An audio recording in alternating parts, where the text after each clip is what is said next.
His ego has grown to such a degree that he teaches a very dangerous protocol in water that causes people to drown. And he doesn't know how to stop teaching the protocol, even though he knows what it does. All right. Hello, everyone. Very exciting episode here today. I'm joined by independent investigative journalist Scott Carney, who has been revealing several troubling aspects of parts of the nutrition and supplement alternative health industries. And I want to talk about it, especially about the product or products made of kratom, a herb that is apparently addictive and destructive for people who get hooked on it. The company AG1 or Athletic Greens, which I've touched on before in previous episodes, but I want to let you guys hear what Scott has uncovered about them and the founder.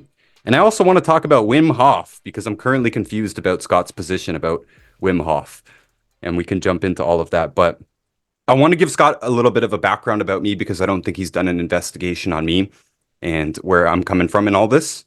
So very briefly, I was born in pain. I was born with my hips dislocated. I had childhood arthritis, twitches and cramps. And if I turned my neck too quickly, I'd be in a neck cast for weeks because my muscle would pop out. I was weak and fragile, had neck pain, back pain, stomach pain, head pain, acne, you name it. I was miserable physically and mentally until I was 26 years old. And I took a mineral product that eliminated all of my pains and my insomnia, which I didn't mention, in less than a week. One of the best cases I've ever seen in this business. But I was pulled into this business without really knowing anything. I didn't even really know what a vitamin was. I didn't even really understand why I got the result I did. But I was enthusiastic, and the people who gave me the product pulled me in. They saw something in me. They kind of groomed me in a good way, brought me to events, brought me to lectures, gave me books. I'm a voracious reader, just gobbled it all up, jumped in head first.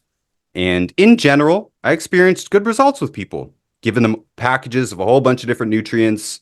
Many of them got amazing results like me, even though usually not that quick. I was kind of the fastest result you'll ever see in this business. But nonetheless, most people got a great result. There were some people always, from the beginning, who didn't. And it troubled me and puzzled me. And it took me many years of learning, research, and experimenting with people to try and find the holes in the program and how we could help those people get the result that weren't fixed by our basic program. Having said all of that, I've built my career here in this business, but I'm not particularly proud to be in this industry, the supplement industry. There's a lot of gimmicks. There's a lot of fads. There's a lot of oversimplifications that mislead a lot of people, leave them out in the cold, have them spending lots of money in some cases without ever actually getting the result that they were looking for. And social media, I think, has made this a particularly bad situation. There's also a few companies, just a few, and the majority of them I think are pretty good, but there's a few companies that give us a bad name. And I do want to talk about a few of them today here. And by the way, we can touch on any miscellaneous topics you want to hit, Scott. I know you've got some beefs with some social media influencers in the space, and I'm new to you here. I've only watched a few videos, so I'm happy to hear you out on that. And I just basically want to say that I probably would have left this business years ago if I didn't think it was so necessary. We see people every day who are suffering, who have been taken advantage of by the medical industry, the food industry, and the supplement industry, to be fair. And, I'm better suited to other jobs. I think I should have been a farmer, but I'm stuck here because so many people do need help. But there is very few people who I think are actually dedicated to really finding the answer instead of just saying things. Saying things and selling things is a big problem in this industry. I went online 5 years ago on Instagram, and we started to do pretty well, and we've maintained it this whole time. From the beginning, I didn't want to just hawk products. I didn't want to just give people half an answer. I didn't want to give people a shotgun approach. Oh, just take the nutrients, take the nutrients, take the nutrients, and have, half the people get a good result and half of them don't. We implemented a program of answering every single message and working with people, even if they didn't buy our products, for years in some cases, to help them get the result. It's not a profitable way to do business.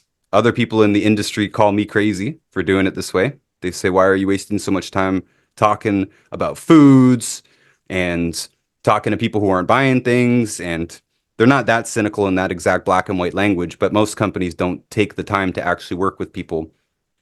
And frankly, most clinics don't either. So a lot of people are left with half answers and cupboards full of products that aren't actually doing the job. Just saying, Scott, I want you to know that I do feel that integrity is very important in this business. And in many cases, it's lacking. And transparency is often lacking as well. And I've always known coming online that your reputation is everything. And the moment you break it with your audience, you're probably never going to get it back. So I never wanted that to be me. And the reason I wanted you on here today is because a lot of people ask about some of the stuff that you're uncovering. And they might not go and watch all your videos. I hope they do. But I think they should hear it from the horse's mouth themselves. So, Scott, what got you into this? You were a journalist before, but what started your beef with the industry? So I've been a journalist for 20 years now, and my first stories were talking about ethical lapses in big pharma. I wrote this book right here called The Red Market about organ trafficking, and I was a foreign correspondent based in India, and I found how big pharmaceutical companies and hospitals around the world are actually sort of involved in this organ trafficking business, and that's really where things started for me. I've also written a New York Times bestseller about Wim Hof. I was the first reporter to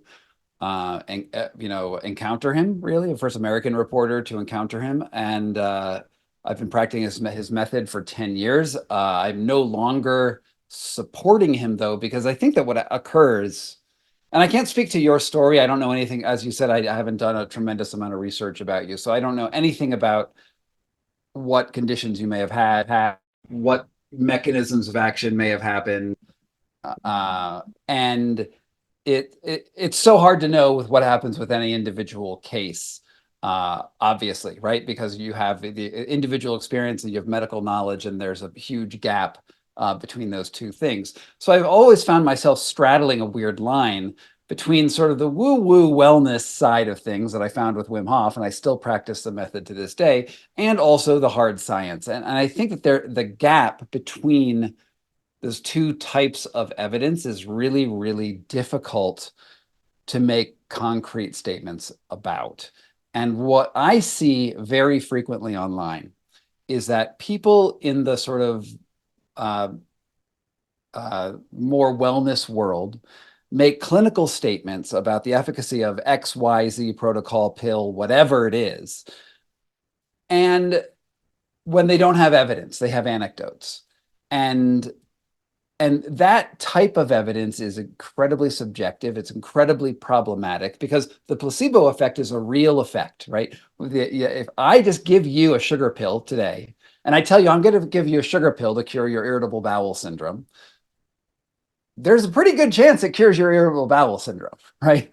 Just because of the fact that there's this patient-doctor relationship, there's the belief in it, and there's a bunch of mechanisms that honestly we do not understand scientifically that are going on.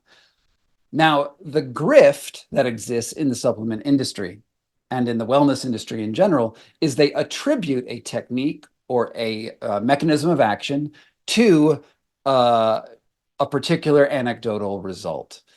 And that is something that you can't do scientifically. You could, if you had a $1 billion trial, get some answers, but we don't have those standards of evidence out there. And so I'm very skeptical with how social media has integrated with the wellness industry and is offering panaceas that are often reasonably dangerous to people. Sometimes they're not dangerous. Sometimes you just take a sugar pill and nothing happens. You don't get any negative benefit or positive benefit. But sometimes people will not treat cancer, right? Sometimes people will avoid treatments that could be life-saving.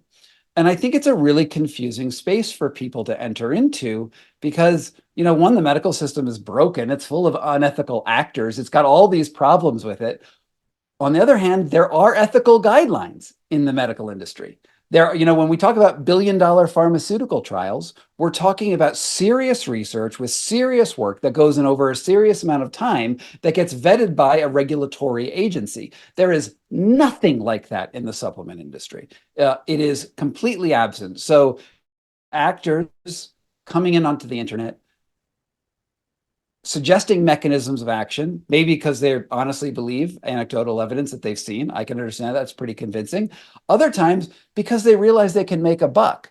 And one of the things that I've done in my videos and on my YouTube channel, you can go to it, Scott Carney, I actually don't know what it's called, Scott Carney Investigates. Go check it out. And you'll see time and again, what I've been doing recently is I've just been going into the criminal records of supplement company founders and finding tons of them because it's really, really easy to succeed at that grift.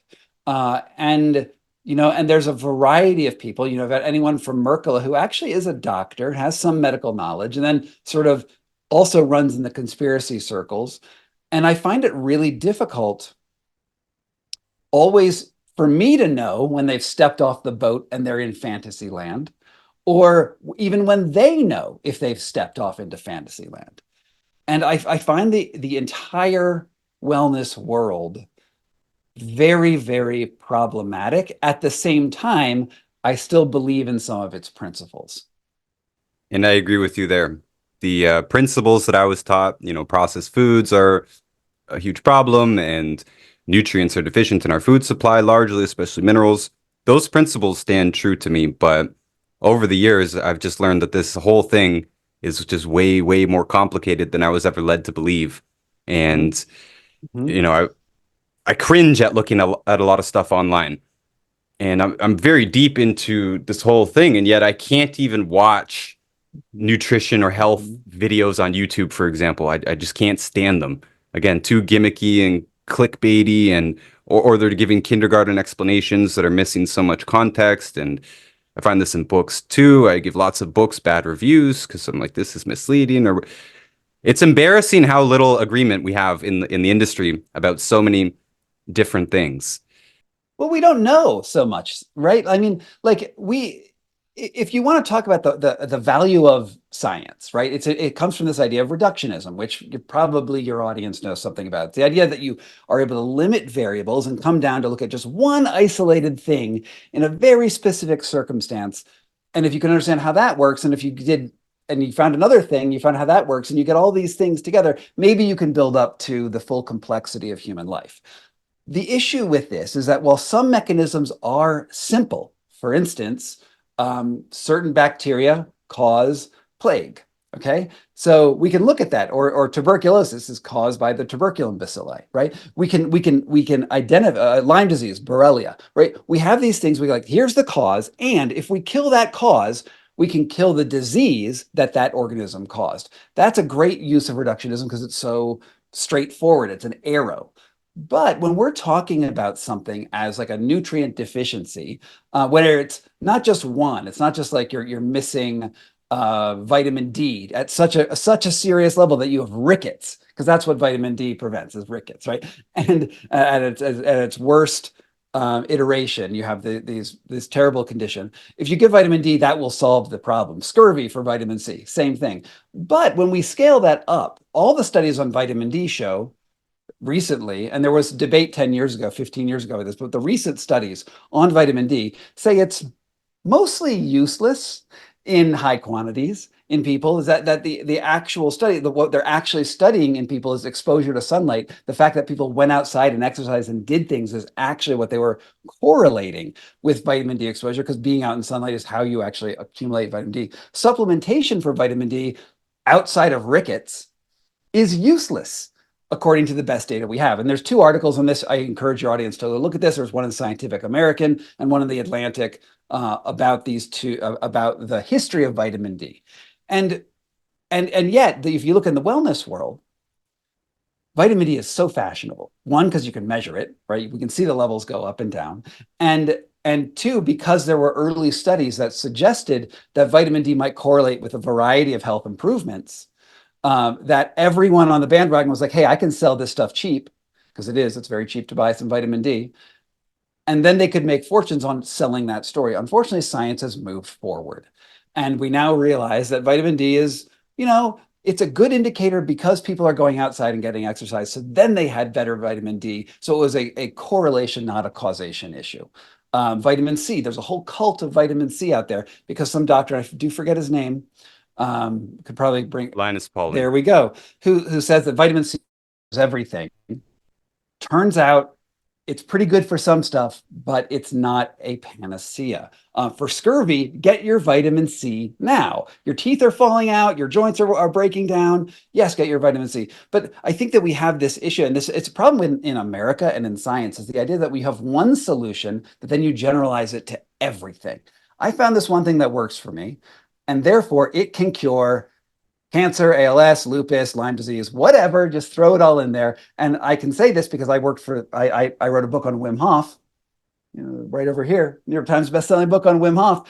And it's about ice baths and breath works, things that I practice to this day. But if you go to the Wim Hof communities, they tell you it will cure anything, and it won't. And there's no evidence to support that. All you have are anecdotes. It's such a weird position to be in as somebody who is both critical and uncritical of these things, because I do practice because I perceive a subjective benefit.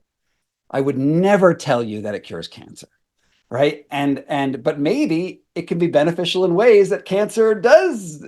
It does benefit the underlying conditions of cancer, but you can't go out and give that diagnosis as if you are a doctor, as if this is an actual tested therapy, because that's where we end up in dishonesty. And to be fair, none of us are allowed to make those claims. Anyways, as you stated in some of your videos, nobody can make those claims. So we have to use these wiggle words, may, and, usually sometimes it's the truth. You can't claim anything causes cancer or cures cancer, because not one thing does cause cancer anyways. Most syndromes out there are complex. They're not just scurvy, they're not just rickets. It's a combination of many different problems, many different deficiencies, toxins, processed foods, lifestyle, sleep, stress, drugs, you name it. Health, again, it's way more complicated than fits into a 1-minute Instagram post. Life is a pre-existing condition. Fair enough. Okay, so it was your investigation into the organ trafficking thing that really got you interested in this industry? There were a number of articles I did about 20, 25 years ago on medical issues. I have a degree in medical anthropology from University of Wisconsin-Madison. I got to the PhD and I dropped out to do journalism. My first story was actually joining a clinical trial for the erectile dysfunction drug Levitra, where I got locked in a room with 30 guys on penis poppers, testing the maximum dose of Levitra, which is basically Viagra. And the thing that was interesting about it, other than a sort of a funny setup, is that I found all of these people who were professional lab rats, professional guinea pigs going from clinical study to clinical study. And I was like, oh, wow, there's this whole human side of this testing industry. And that sort of led me into some bigger ethical problems with clinical trials, mostly run abroad in India, China, Egypt, South Africa, places like that, where you have these very poor populations that are being tested for major pharmaceutical companies. So I dug heavily into that for years. And then that expanded off into organ trafficking, organ sales around the world, where I was interviewing the actual people who buy and sell organs. I often joke that I could have made a ton of money. I said 1 million. I was thinking 1 million in my head, but it's actually probably much more than 1 million buying and selling human organs, because I could have been the world's best organ trafficker. Instead, I wrote a book about it.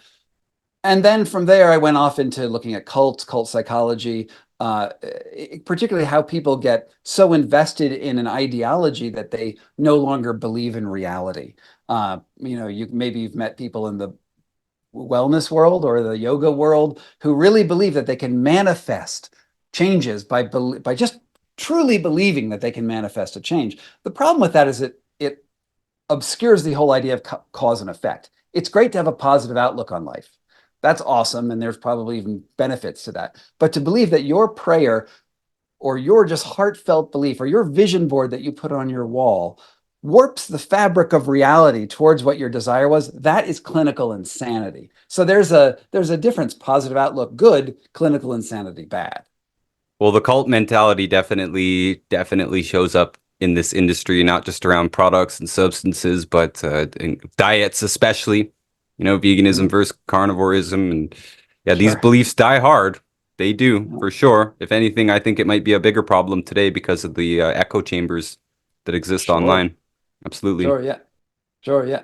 with diet, and the one thing that I don't do is I don't generally talk on diets and nutrition, mostly because I don't truly understand it. Like I get into that, and there's a million of them: carnivore, keto, veganism. There's so many diets out there. But when we talk about human nutrition, there are so many factors, both the environments that you inhabit and all of the various ways that your nutrients are absorbed in your body. And I really don't think a lot of people truly understand it. Like even the experts, I think you only get like a little slice of what's good. I generally think Michael Pollan's advice is the best.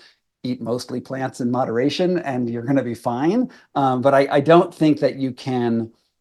I think that people who get very, very scientific when they're talking about nutrition, they often are my impression of the way they present themselves is they don't really understand what's going on.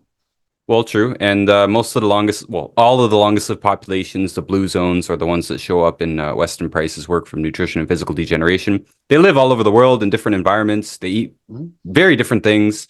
So we can never say that this one food is attributable to their longevity. The one main factor that does poke out is lack of processed foods.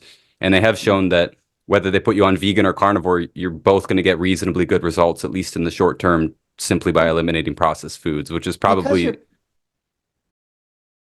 Oh, because you're paying attention to it, right? Because you're actually looking at your diet and you were unconcerned before. You just let whatever the grocery store gave you to put into your body. And then you started paying attention to your health. You're probably doing 1,000 things other than that. But yes, you're absolutely right that our processed food desert wasteland that we live in is incredibly problematic. We have divorced nutrients from the historical, the evolutionary nutrients that we've had, the access to foods. Our food systems are sick and we are products of it. You're absolutely right. But how to fix that is really a problem because we are still interacting with those same food systems, those same commercial mechanisms, those same billion-dollar industries that are trying to change our minds, of which the influencers are part of it.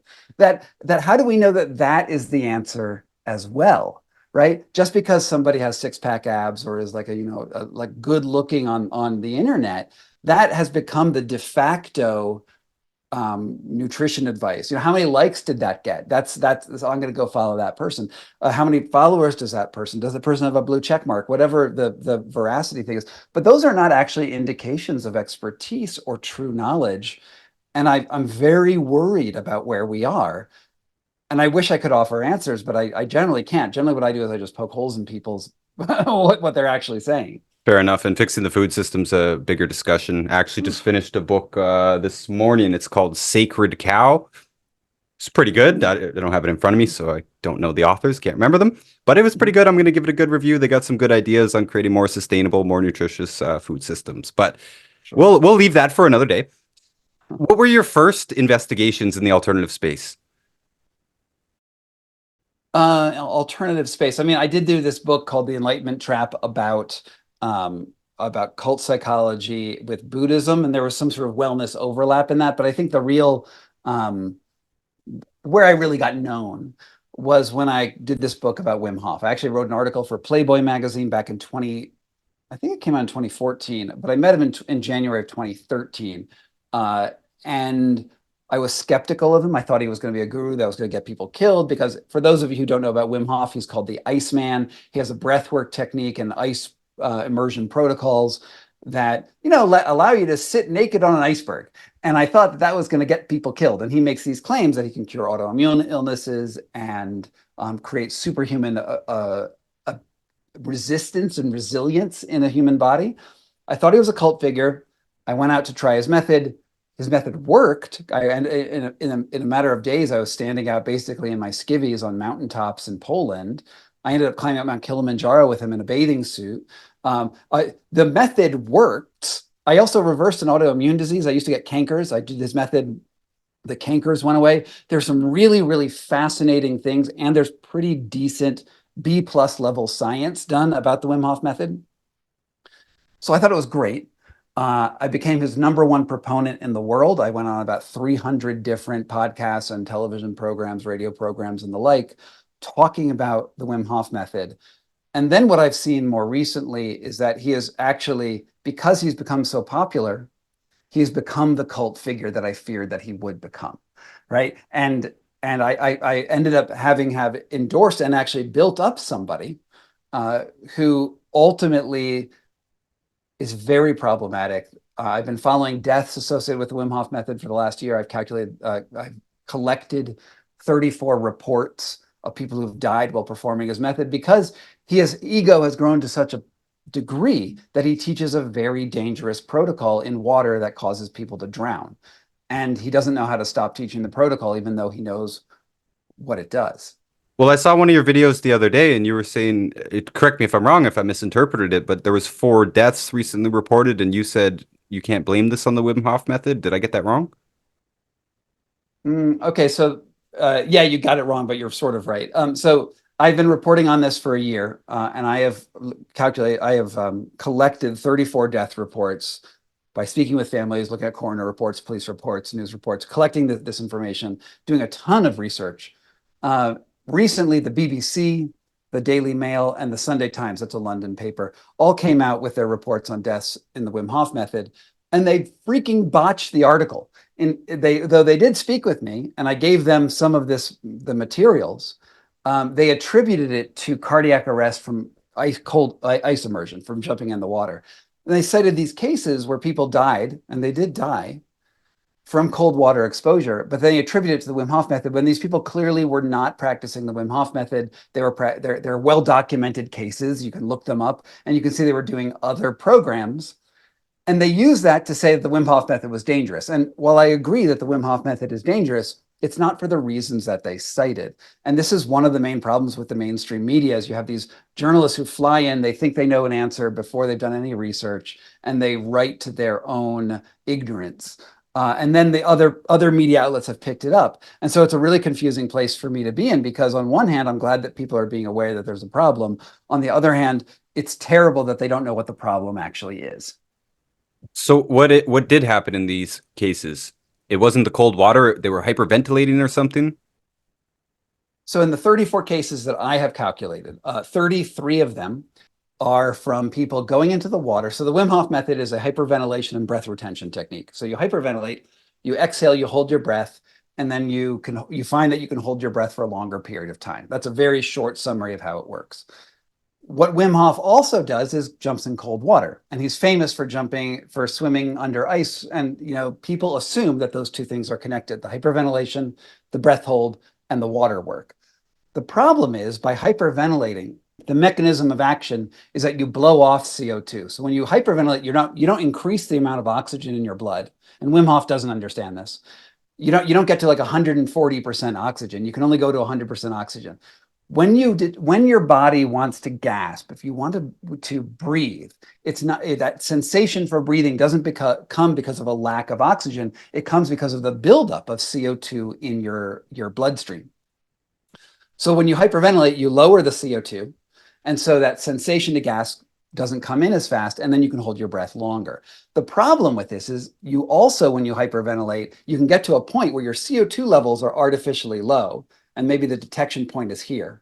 So then you're going to feel the moment. But if your oxygen levels go too fast, you can pass out before you ever feel a sensation that you need to breathe. If you do this on land, no big deal. You're lying down in your bed, you're going to pass out, and you're going to wake up a second later because your automatic reflex is then to breathe once you've passed out. If you do it in water, you drown. And not only do you drown, it's almost impossible to resuscitate somebody who died like this with CPR because you've actually decreased all of the total blood oxygen in your body, and pressing on someone's heart and blowing into their mouth, and that's not even protocol anymore, but pressing on someone's heart will not circulate oxygen through the brain. They will still die. And I've seen case after case after case of this where people have drowned doing the Wim Hof method. They've received CPR and they've died. And it's terrible.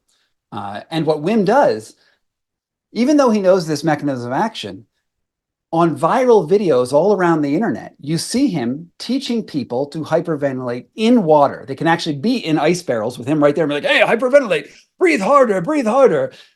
And then that gets syndicated out to tens of millions of people on the internet. And some of those people say, hey, he's Wim Hof. He's teaching the Wim Hof method. Let me do this too. And so then people die. And that's the problem. That's like the succinct problem with the Wim Hof method. It's not the actual effects of doing it responsibly. It's the effect of following a charismatic guru who has no fucking idea what he's doing anymore. So when you say you practice the method, are you talking specifically about the cold plunging thing or as well as the hyperventilation? You do them both? Mhm, mhm. I do them both. Yep. Separately, but both. Yeah. In the mornings, I wake up with my wife and I look over her and she looks at me and says, "Do you want to do the breathing?" And we do the breathing. It takes about 10, 15 minutes. And then we go about our lives. And then later in the day, I'll jump in the ice bath. So yeah, it's been a daily ritual for me for more than 10 years. And you find it helpful. I find it helpful. I find it anecdotally useful for my autoimmune illness, which was were canker sores. I've seen other people benefit from that. There's very good B plus level science saying that this can be used to modulate immune responses. And I recommend it to people. I think it's also good for anxiety and stress and things like that. I do find there to be a problem though when Wim goes out there into the world and does the same thing that everyone else in the wellness world does and says it can cure anything. And maybe he just implies it. Maybe he's like, it might be beneficial for.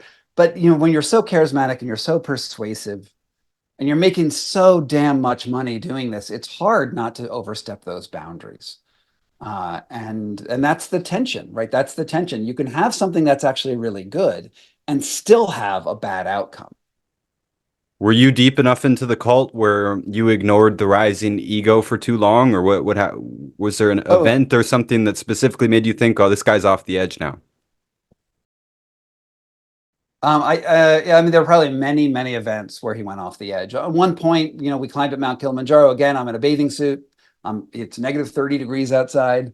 I'm climbing up the mountain, which is amazing, right? We can all say that's pretty freaking ridiculous that I did that. And I was with him, and he was doing the same thing. But at one point, he did something that made the entire group mutiny. He wanted to push us to a place that was too far, too fast. And when I just say what it is, you're going to say that sounds lame. But it was actually quite serious at this point. Is that we were at right before the last stage, and he wanted to beat a certain time record that he had in his mind. And he said we have to skip lunch before the final ascent because the time we didn't have time for it. Well, right now I can skip lunch, no big deal. But when you're on the final ascent of a mountain that kills people all the time, you want to have all the energy you can. And all the guides were like, "You guys are crazy, stop," blah, blah, blah. And there was a mutiny, and I only followed him up the mountain because I had to write a book. That was one moment to me where it was clear that Wim didn't care about the health of the people he was with, even though he was in a leadership position. It showed me that he fundamentally uh, overthinks thinks that everyone has the same resilience he does. That's one nice way to say it. Or he just doesn't give a fuck. And I think that maybe it's the latter. And the more I've seen deaths show up in this, because we knew about people dying in 2015 when he was teaching me to hold my breath underwater after hyperventilating because I didn't know any better because I thought he was the master and I used to swim laps underwater. I never knew about this idea of shallow water blackout, which I explained before. You don't sense that you're running out of breath. You're in water, you die. I did it for years. And any one of those points, I could have died. And Wim kept on teaching it. I confronted him. He kept on teaching it. I confronted him in 2017 and 2018. He kept on teaching it. And as the body count mounted, I just realized that for him, it's about the ego stroking. It's about the fact that he's famous. It's about the fact that people love him. And he wants to give them extreme techniques that they find surprising. And it's pretty surprising to be able to hold your breath in water. So, and that looks good on YouTube and Instagram too. And he let his marketing get ahead of what was safe for people. And that the short of it is that's the place where I decided I had to break with him. And there's other things too. I think the company that's behind him is very money grubbing. I think that they're mean to their instructors and they sort of run something like a pyramid scheme, and that's bad too. But the biggest sin is not caring, literally just not caring at all about all of the people who are dying, even when you present him evidence for why it's happening, and them not changing the marketing materials that show that Wim is superhuman and he can go swim underwater really good. Like he doesn't need to do that anymore. He's already famous. What exactly are they selling? Courses or training instructors who train other Yep. instructors? Yep. it's instructor trainings and online video courses that they sell for about $300. Last I checked, they make about $1 million a month selling these video courses. So they're incredibly popular. I honestly never understood once you're a multimillionaire that drive to just keep rinsing it. It's just I don't, aren't you happy? Aren't you satisfied? You got a nice house. Why do you need to keep pushing it? I don't know. It's a weird thing to me. There's not a sense in the world when we have enough, right? It's there's this idea that we have to grind and get richer and richer and richer, get richer than our peer group or whatever. And there the emphasis is on living a Kardashian style lifestyle, right? Living the epic Instagram worthy lifestyle. And there's no longer this idea that I have achieved something that is comfortable and okay, and I don't need more. That's a problem too. It's interesting. And yeah, a lot of people might think that a lot of wellness gurus, especially the ones that are all about the peace and love and the meditation and the so-called simple life, you would think that they would be immune to this Instagram effect, but absolutely not. Not to my experience. There is no one who is enlightened, and the people who believe that they have arisen to a place of spiritual understanding where love is the answer, and that's what Wim says, that's what everyone says, right? Love is the answer. They don't actually understand that responsibility is also part of that. They don't understand that they're actors in the social world. It's not just they think that it's just the feeling of love is that what matters. I feel love here, and then you will feel my love. But that doesn't mean that you're expressing care in the world, which actually is what love is. Love is actually also responsibility. It's not just the feeling, oh, hey, I love you, baby, or I love my followers, or I love the things that you give to me. It's taking care of the people around you. Probably not that necessary to the conversation, but I should say that, well, I feel like saying that I didn't want to put my face on camera at all. I started on Instagram just putting out Dr. Wallach videos and some other people's videos that aligned with our message. And the response was so much. We grew very quickly that I just felt like I needed to go on and actually explain things, with the Instagram story. Like, there's so many people with all these questions. I can't answer all these questions. Okay, fine, I'll put my face on it. But I hate the attention personally. I would go live in the woods and never be seen again if I could. I don't like posting pictures of myself. Don't like taking pictures of myself. And yeah, the whole thing makes me uncomfortable. I go out in public. I wear a ball cap, and I try not to look like myself. I don't want to be spotted. I don't know. I want to be left alone. It's just a weird thing to me, this craving of attention. And yeah, like I said, it's absolutely rampant in this industry, especially when you start bringing fitness influencers into the fold as well. It's crazy, and how people regular people go out of their way to show their life is better than it is, and we all have this unrealistic idea about what life is and supposed to be, what we're supposed to look like, and meanwhile people are photoshopping and using filters and going to the beach just to take a picture on the beach and going home, like just crazy things. I don't understand it. I think it's a wide scale sickness in our society, and yeah, the wellness world definitely bleeds into that. Like, look how healthy my life is, right? Look at my beautiful healthy lunch. Just simple things like that. It's weird to me. And we believe to some degree that someone who looks good visually also has the knowledge to teach you to look good too, right? When the reality, I mean, and there is something to that, right? There is some, but I don't want to follow an influencer who's giving me longevity advice who's 25 years old, right? I want the 85-year-old who's fucking doing awesome, if I'm even going to give them any credibility for that at all. And I think that there's a lot of these people with no expertise, but they have a body that visually looks good. And because we are predisposed to be more favorable to attractive people, we have associated morality with attractiveness, which is just not true. You can be attractive and still be a horrible person, right? You can be a guy with a six-pack and not be a nice person to the people around you. And yet, because of the way those media work, those people get the more likes, they get the more engagement, and there's no wisdom anymore online. It's mostly just quick vitriol, quick engagement. I hate the fact that you even use the word engagement. Like, positive, negative doesn't matter. You're engaged, therefore this person is right because you're engaged. It's a weird world for sure. So I never heard of Wim Hof until about 5 years ago, and some guy came over to our house to show us how to do it. And this no cold plunges or anything. This is just the breathing. I felt so uncomfortable, Hmm. and they kept saying, just don't worry, you'll get used to it. I'm like, I don't want to get used to it. I don't want to do Hmm. this. This Hmm. do you actually get over that? What is the actual benefit of the hyperventilation aspect? Because I was more thinking that it was the cold plunges that stimulate the immune system because there's other evidence of being cold and then jumping directly into hot, and there's even hot therapy as well, steam baths and saunas, and that's good for your immune system too. So is the So I breathing involved here? so I wrote a whole book about this, and I would just suggest people just look at what doesn't kill us. And the reason I'm saying that is because it's actually sort of complex, right? There are many things going on at once, and the breathing is very useful. I believe the breathing is more useful for the autoimmune effects than the cold, but there are effects in both. But I think underlying all of it is a concept that I've called in the past the wedge, which is where you have a stimulus coming from the outside world, right? That whatever it is, cold, we'll just use cold, right? But you can use heat, you can use fear, you can use sex, you can use like a million different things. That message coming in from the outside world has an automatic inbuilt physiological response that your body does automatically when you feel that. When you feel heat, you sweat, right? When you feel cold, you clench up all your muscles. Like when you feel fear, again, it's also fight or flight. You clench up your muscles. There's these things that are just automatic in your body that happen just because stimulus, direct response.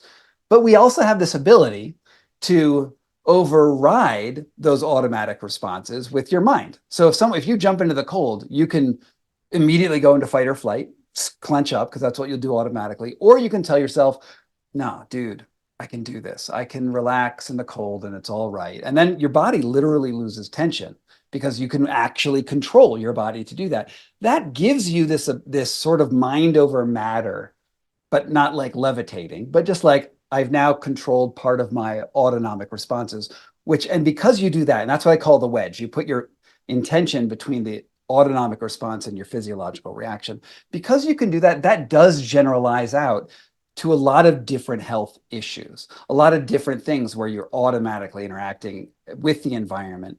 And sometimes that's not beneficial to you. Sometimes it's not good to be always living on anxiety and living in fight or flight. Sometimes you want fight or flight, right? And sometimes you don't want to be always in rest and digest. But having that ability to intercede has an array of moderate health effects. One way I like to talk about it, and I climbed up Mount Kilimanjaro in a bathing suit. It was -30 out. Like I didn't die. I wasn't comfortable, but I didn't die. And when I think about going up that mountain, my body is full of cells, right? I have macrophages and you got these gut bacteria and all that stuff in it. And as I'm going up that mountain in a stressful environment, I could tell myself this is okay and I'm not going to die, or I could think to myself, I'm going to die. Either way, I'm sending different neurotransmitters and hormones into my body. And like the macrophages, they look like amoeba basically, but it's an immune cell. If you drop adrenaline on a macrophage, its little macrophage arms, tentacles, whatever they are, phalanges, go like this really fast. You can do that in a lab. And if you don't drop that, if you drop the other chemicals on it, the ghrelin, these other rest and digest chemicals, it calms down. It doesn't do that much, which shows that there's a connection between the outside world, your mind, and the physiology that's going on in your body. Now, I can't tell you how to take that knowledge and then now cure lupus, but I can say that your mindset and the way that you intentionally interact with the environment changes your internal environment in your body. And I think that's beneficial. And here's where we have to go to the edge of science, because I can say scientifically that's all true, but I just don't know where that leads. And I think Wim Hof takes that jump. He's like, it cures cancer, it cures lupus, it cures whatever your problem is, it cures it. I can't say that. I just think it's beneficial. Okay, so he went off the edge with ego and not caring, not taking responsibility for the people that he's leading. Big problem in the industry. I would say big problem in the medical and research industries as well. Ego can definitely get the best of you, and yeah, cause you to hold on to your ideas and your theories too long. And yeah, okay, big problem. This is why they say science advances one funeral at a time, right? People hold on to their Sure. ideas Yeah. until they die. Okay. So you've been into the Wim Hof thing a long time, and more recently, or very recently, you've been into the AG1 story and the Kratom story. What about the in between? What were your investigations in between Wim Hof and the AG1 story? Oh, I've done so many. I mean, I have 400 videos on my channel, so quite a few. I've looked into Peter Attia. I've looked into Dr. Joe Dispenza, Dr. Joe Dispenza. I've looked into a lot of just the people in the wellness world who benefit from the placebo effect in an unethical way. Which it's interesting to actually phrase this because if you look at a medicine, let's talk about like scientific medicine for a second before I go into the grifters, because there's a grift going on in scientific medicine too. If you take an antibiotic, right? So that's gold standard. We think antibiotic, we think this is great, right? You should Google placebo effect versus antibiotic. And the first study that comes up right now on Google is for conjunctivitis, which is goop in your eyes. They have tested the placebo effect for that, for appendicitis, and there's another one that's all in the first page or two. What it shows is that if you have conjunctivitis and the doctor prescribes you an antibiotic for that conjunctivitis, the conjunctivitis goes away. I'm gonna probably botch the number, but I believe it goes away like 90% of the time normally after 7 days. But without the antibiotic, it goes away like 75% of the time, which shows you that the healing power of the body, the natural progressions of the body, is pretty damn good, right? Like, so if we think about the effectiveness of the medicine, if the antibiotic was 90% effective and the healing power of the body was 75% effective, that means the healing power of the antibiotic was only 15% more than the natural disease progression. And so when you take the medicine, you still attribute the success of the medicine to the antibiotic, but it could have been the placebo effect all along. In fact, it's most likely that you were going to get better anyway. And that phenomenon exists across all medicine.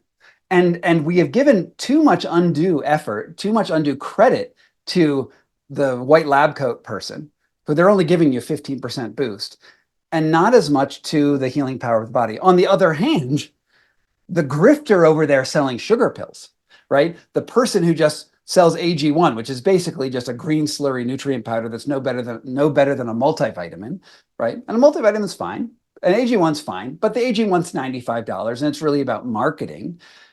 That if someone feels better about that, it's probably the placebo effect, and you're probably going to attribute the success of your better feeling to the fact that you're taking this product that you're paying too much for.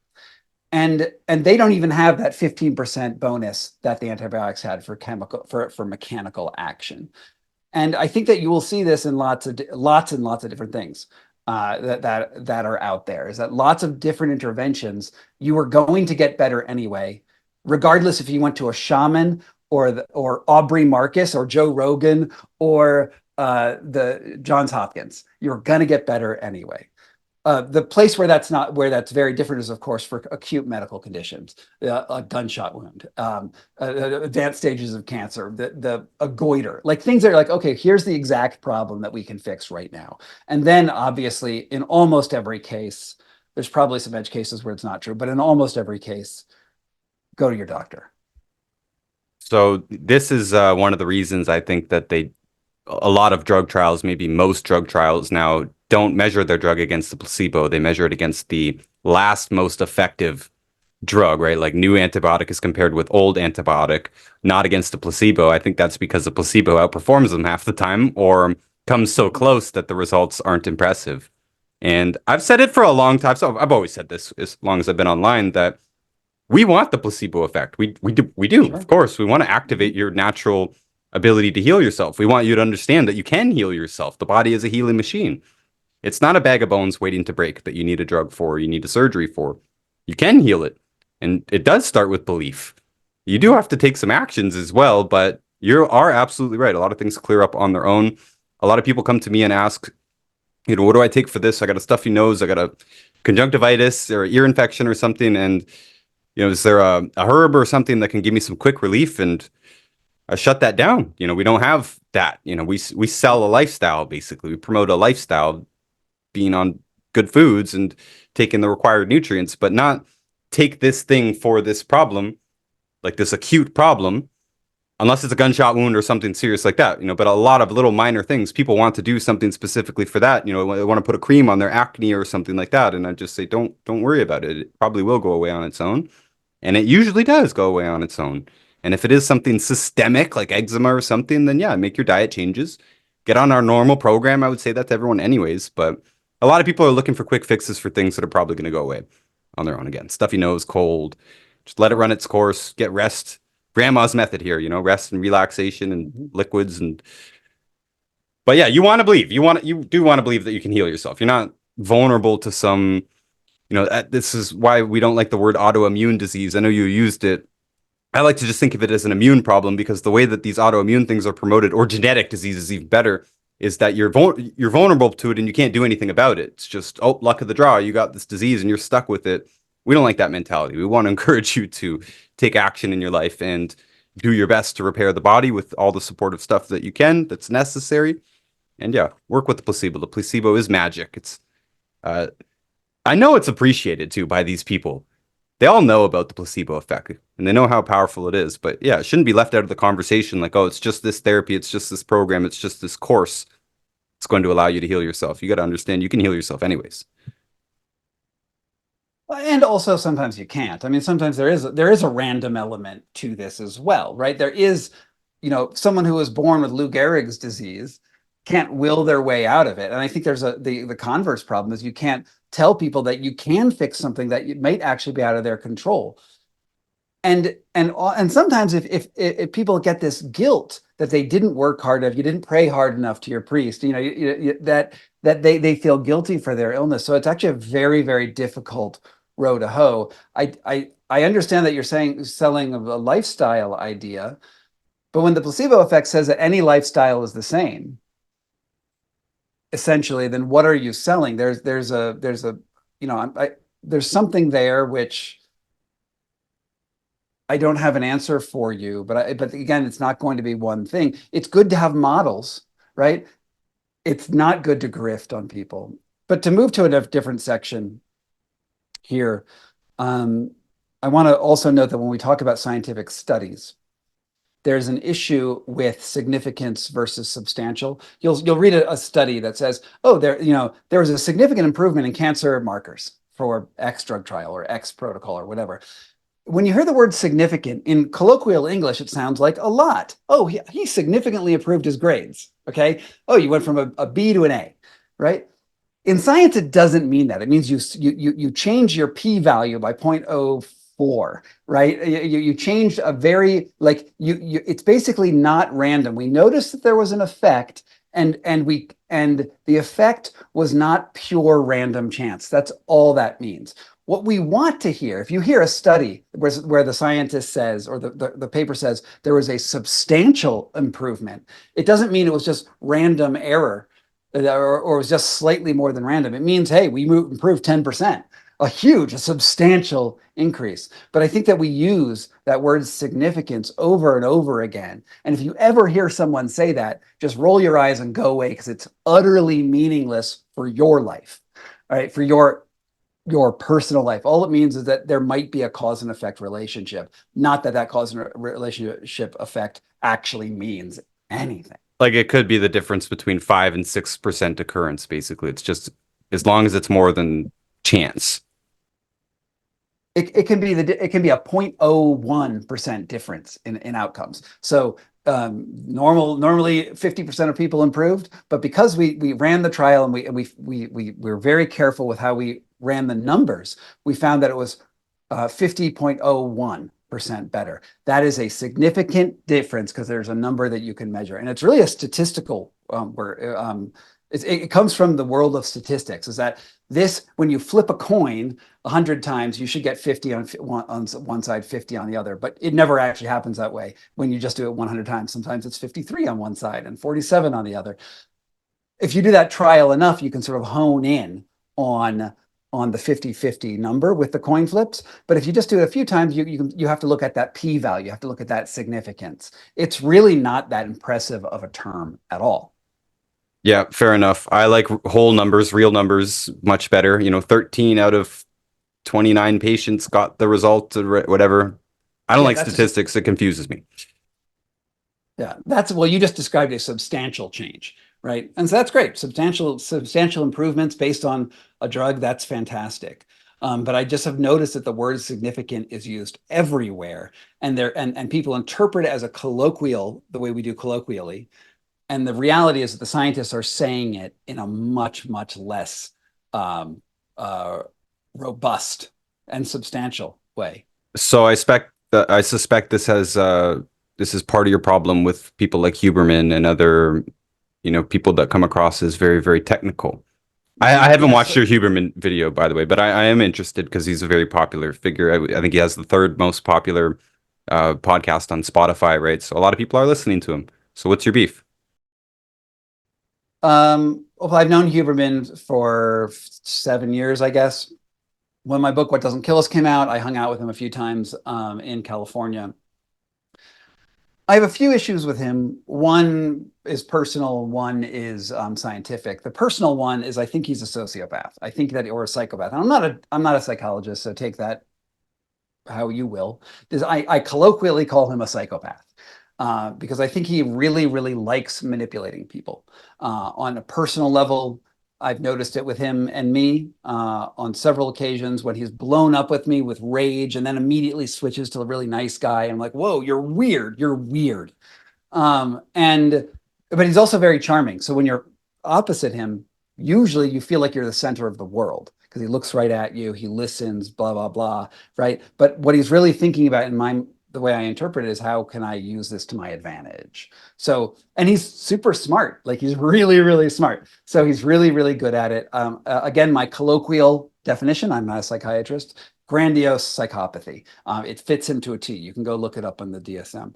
And um, that's one side. So I think, and I think a lot of people at the top levels of the media sort of fit this um, diagnosis colloquially as well, is that you get up to this point and you reinforce all of the other popular people around you. Psychopaths do this in prisons. They notice this when you have the really psychopathic prisoners, they find the other psychopaths and they all end up helping each other because they see mutual benefit. It's a super weird anthropological truth.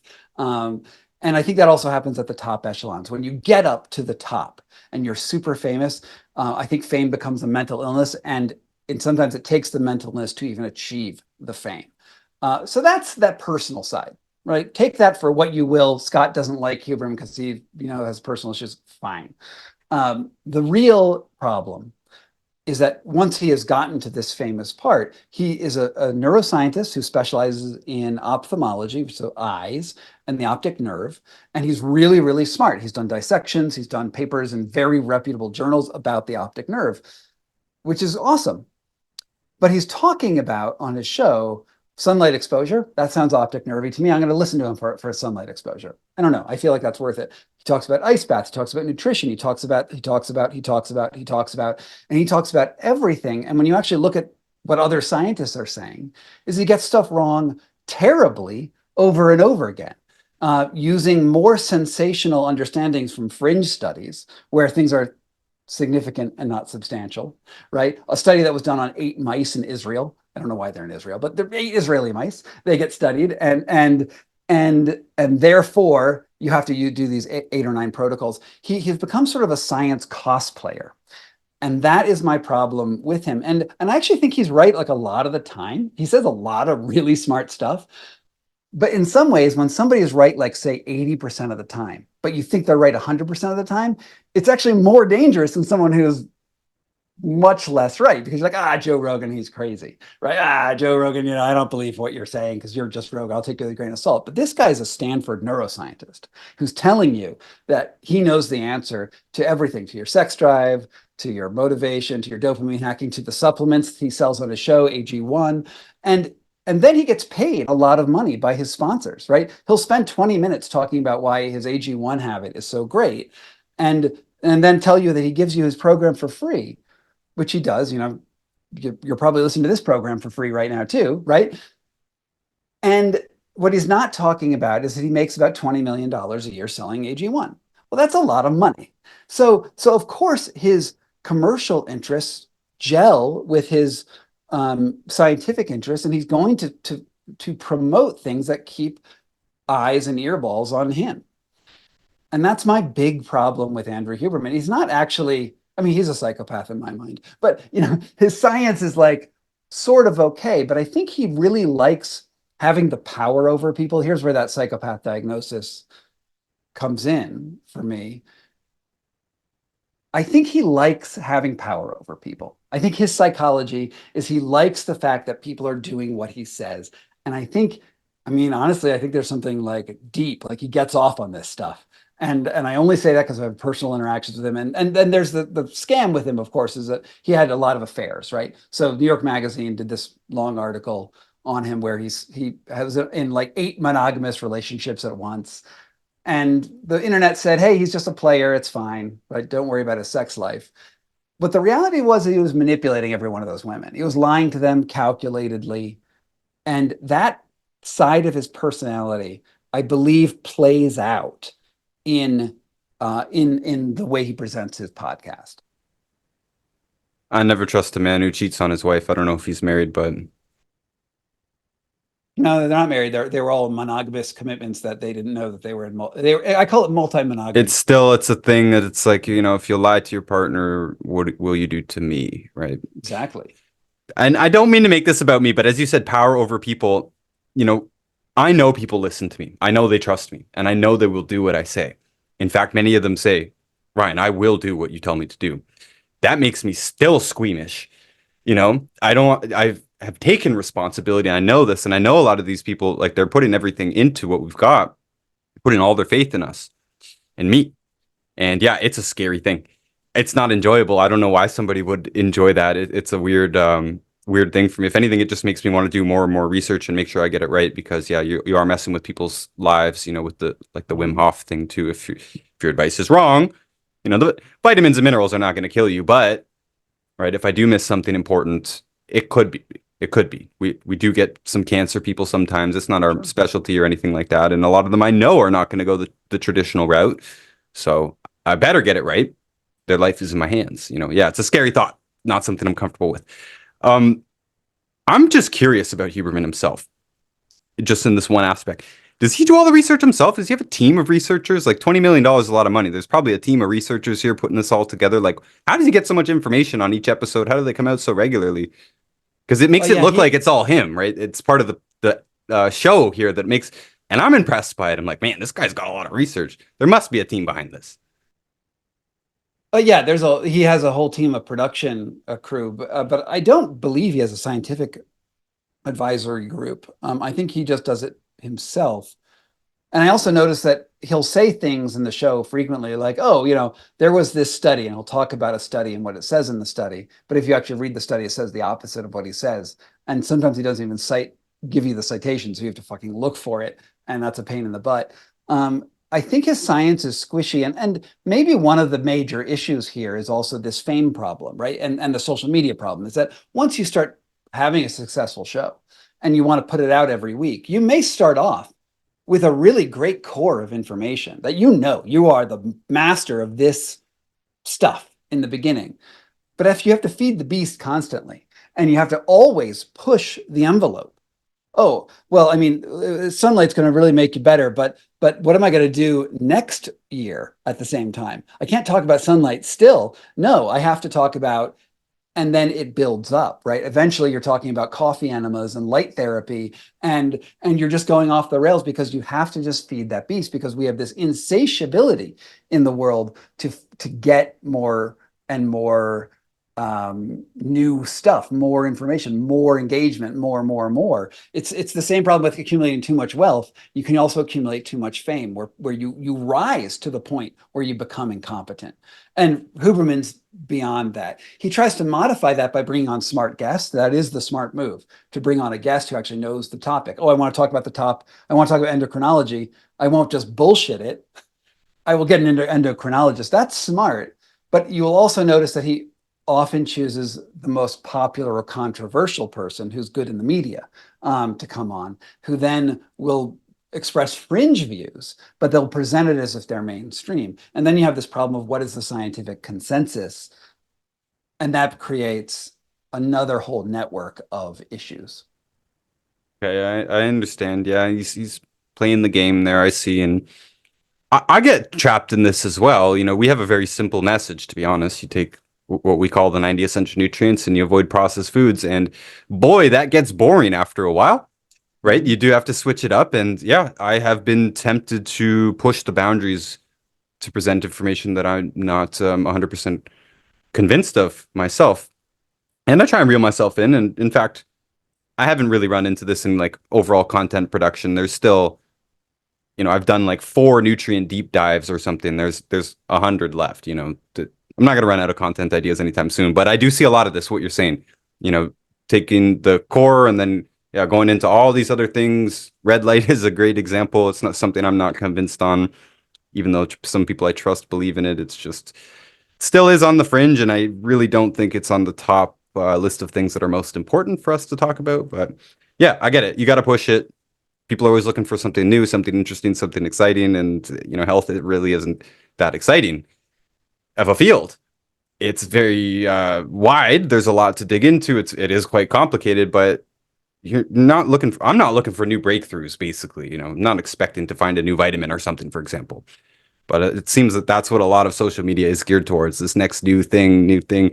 And I think actually that Kratom issue that you covered recently is kind of an example of this, right? I had not heard of Kratom. It's some exotic leaf, right? Leaf herb or something. It's a And leaf, it's a tree leaf sort of related to coffee. so some new thing comes out and that gives you the impetus, gives social media the impetus to create a new campaign. And I'm always skeptical of new things in Yeah. this business. Most of this stuff, like vitamins and stuff, was figured out 100 years ago or more. So some new thing is always a bit scary to me. And Well, the only kratom is things that I've interesting. seen, the only things that I've seen that have been harmful in this business are new things, actually. Yeah. Well, that makes sense. I mean, test of time is often the thing, and new interpretations of old things. Like someone tomorrow might be a vitamin A influencer and be like, "Hey, you got to take as much vitamin A as you can because it's great." But obviously, you can overdose on vitamin A, and your liver will fail. So, you could take an old thing and then just misinterpret it. But with kratom, so kratom is a Southeast Asian herb which is sold as a supplement in the United States. Even though the FDA doesn't call it a supplement because you have no nutritional kratom values in you. There's no RDA of kratom in your system. And it's interesting. The 1994 Supplement Regulation Act was passed with intensive lobbying efforts on behalf of the supplement industry, and it's called, I think it's DSHEA is the acronym, a Dietary and Supplement Regulation and Health Act, something like that.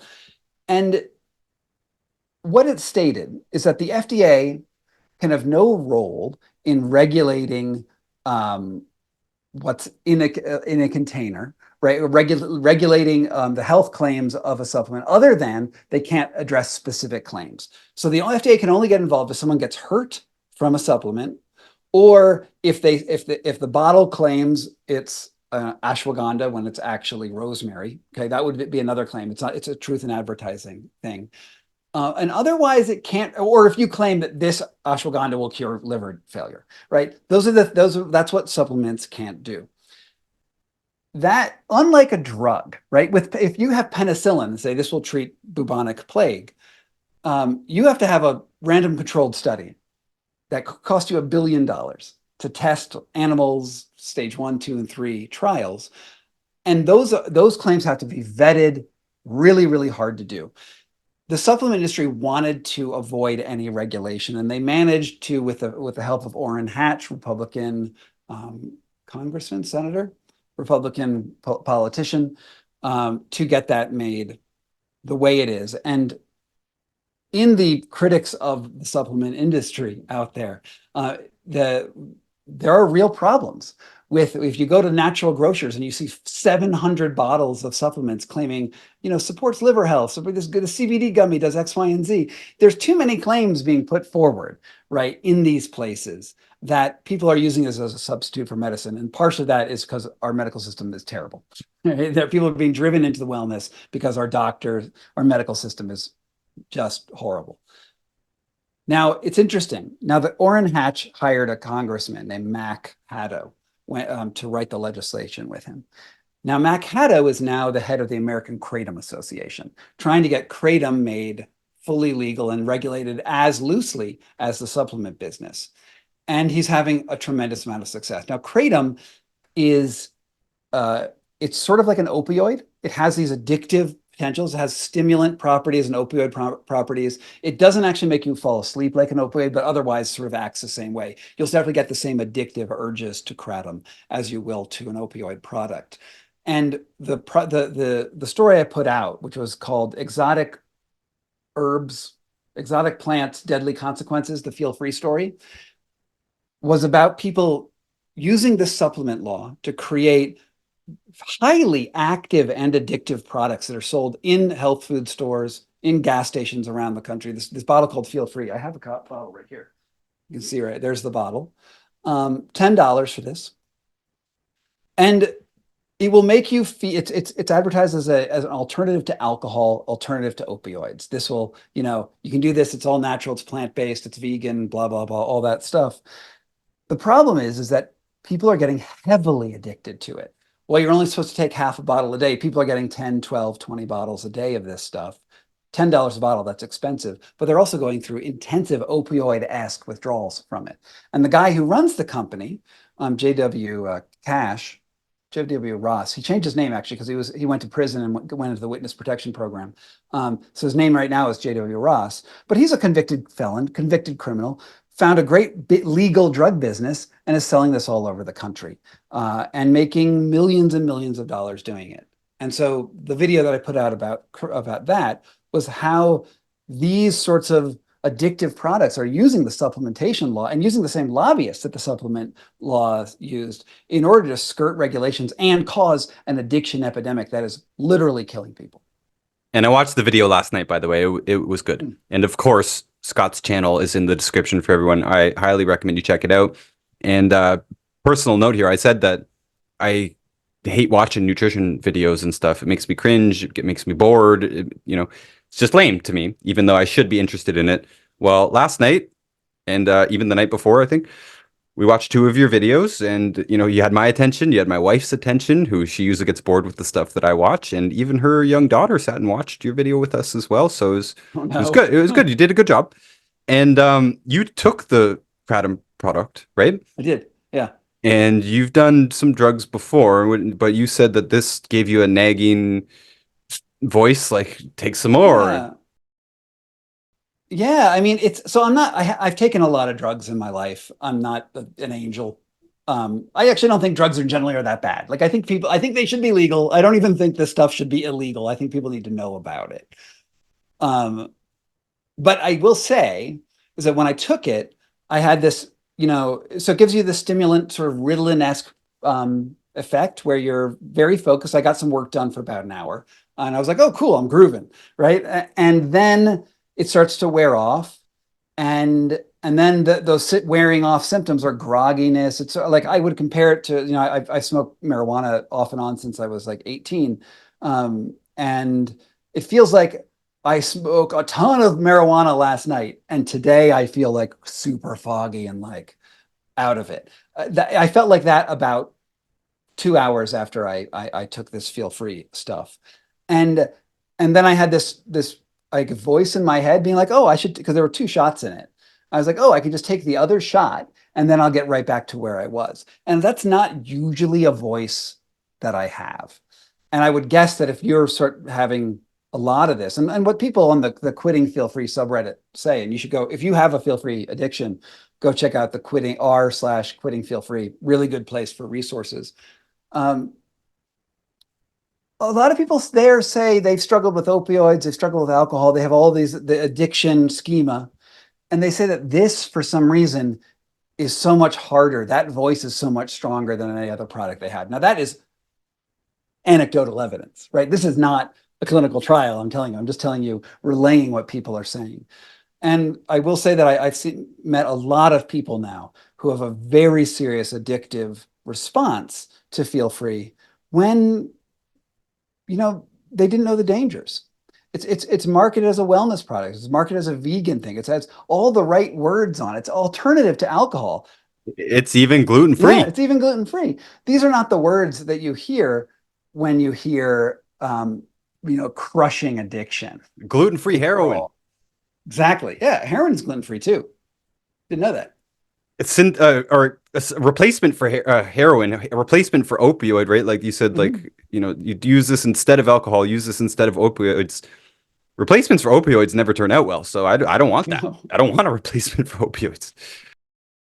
Right, right. I think they say alternative. They say the official marketing is alternative to alcohol, and then they sort of market it also to the people who are trying to withdraw from addiction. And there's another point to this too, is that everyone has a pre-existing history, right? Every person comes to life or it has lived life with a life prior to where we are, right? And some people are just more addictive, have more addictive personalities. And when they don't know that this is dangerous and they don't even know that there could be a problem, they suddenly like look around and just realize that, oh my God, I'm I'm an addict. How did this happen? Because it's not like alcohol where we know what that does. Like everyone knows the story of alcoholics dying, right? Everyone knows, what the heroin user, the stereotype crackhead. We all know that's dangerous. We just don't yet know that this stuff is dangerous. So it's good that you're bringing it to light. And yeah, I only heard about it my first time maybe 6 months ago. Someone asked about it on the Instagram story. I said, I don't really know. It's a herb. Be careful with herbs. That's my normal answer. Mhm. But then I got a message saying, yeah, I use this to try and get off of drugs. Can't remember which drug. It was meth or something. Use this to try and get off drugs and got more hooked on it than the drugs and it ruined my life kind of thing. And then I posted that and yeah, I got about 3 or 4 or 5 more responses. My audience isn't that huge, but it was immediate responses and they were all very strong and unanimous. Like, yeah, no, I had the same experience with this product and it's dangerous because you don't know Yeah. about it because it's in the gas Mhm. station. Yeah. Mhm. And it was originally sold in health clinics. Like that, their first place they marketed to were health clinics. So it would go to your psychologist's office, and the psychologist was making $5 a bottle or whatever they make, and they sold it right there. So even the psychologists and psychiatrists didn't know how bad this was. So you found that the founder of this one company had a criminal history, but have you looked into any other companies as well? Are there any other major competitors? For Kratom, oh yeah, yeah, there it's replete with criminals. Yeah, there was a great article in the Tampa Bay Times that you should check out called "Deadly Dose." It was a series of 3 articles on the Kratom industry, and yeah, there's criminals all over the place because the criminals are like, "Hey, we would love to make money selling drugs, and wouldn't it be great if it was legal?"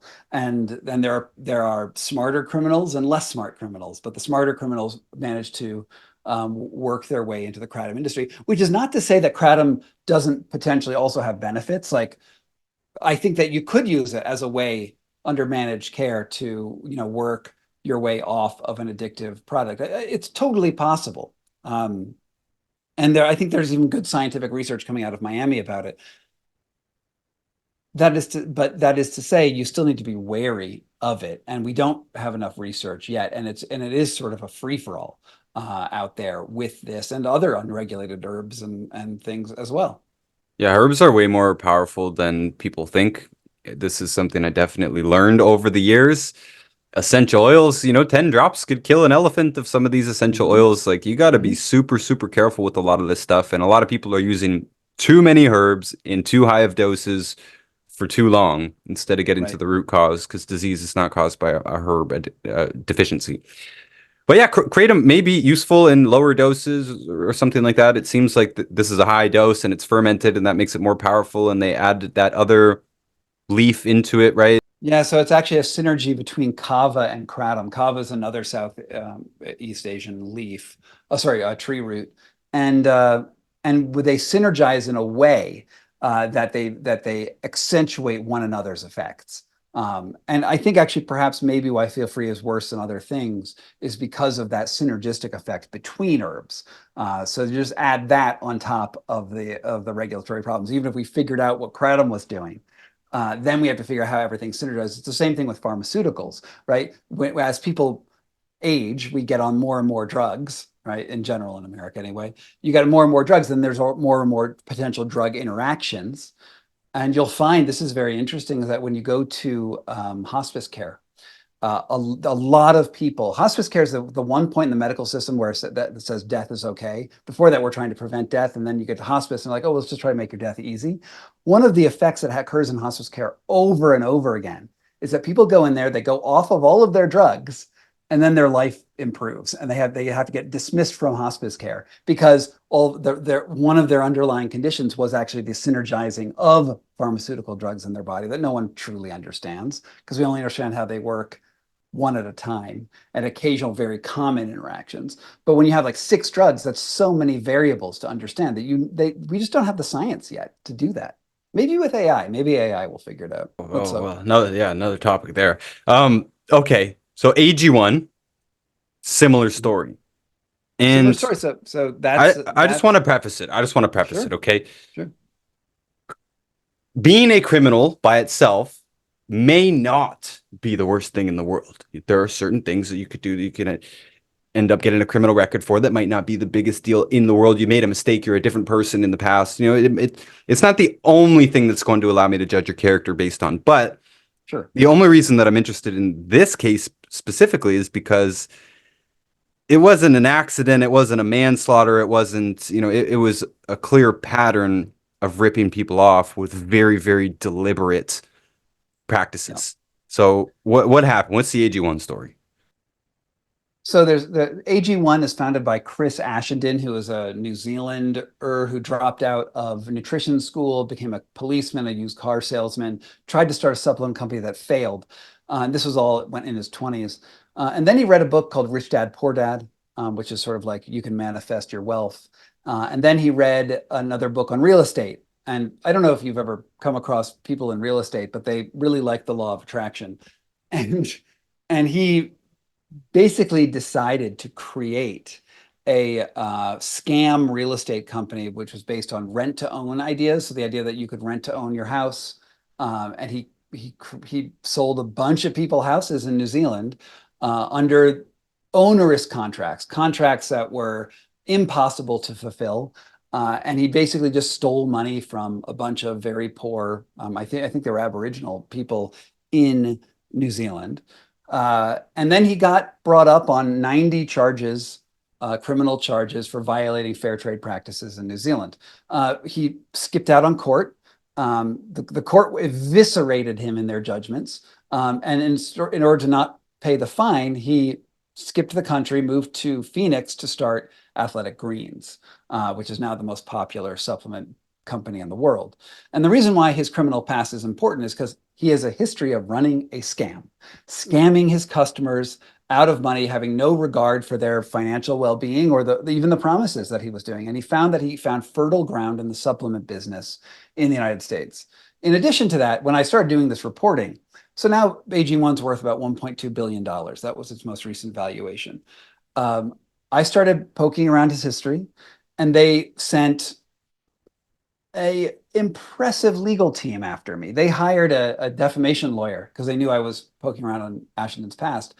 And they told me I'd gotten all my facts wrong. He wasn't convicted in court, and they were going to sue me into oblivion. And this was the legal team that won the $787 million Fox News settlement about a year ago, 2 years ago. Literally the most powerful lawyer in the country sent me about a dozen emails about why I have to back off the AG1 story.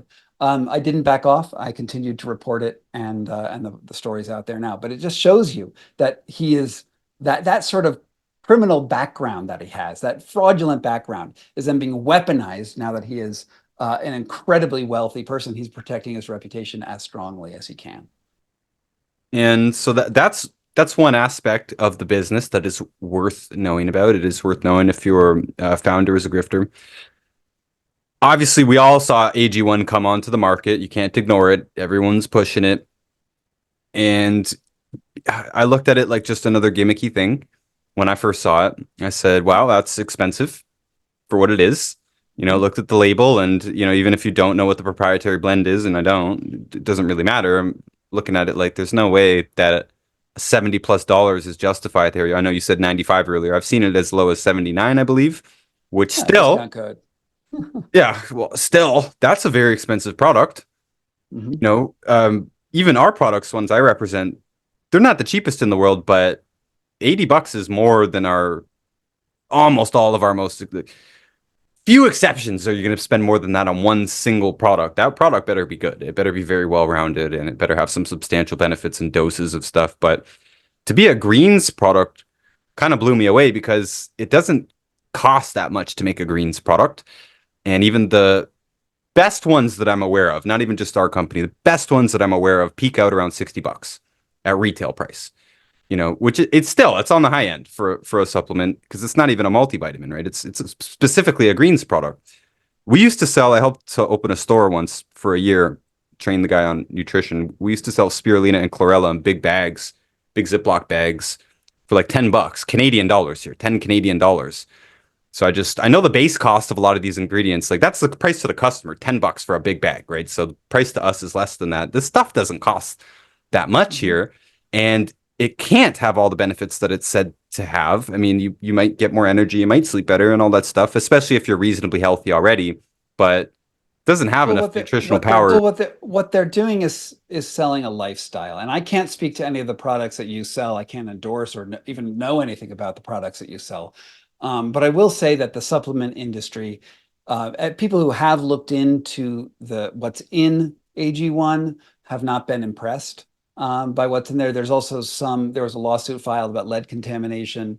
I don't think any of that's really the issue, as much as it is they're selling a lifestyle and they're selling that lifestyle as a pharmaceutical, basically. They're selling the idea that you can get this New Zealand once a day vitamin and then it's so easy. You don't have to think about all the supplements and then they're just giving it to you. But it's still based all on the placebo effect, right? It's still based entirely on the fact that, I mean, I don't entirely, I don't know. I mean, I'm sure there's some nutritional power benefits to taking vitamins. I don't think there's anything deadly in AG1. There are some complaints, whatever. What is clear is that he has a business model based on a product that's not measurably better or worse than any other product on the market. He's selling a lifestyle and he's then working with the top influencers in the market. AG1 obviously pays a ton of money to Andrew Huberman and Peter Attia and Tim Ferriss and all those top people.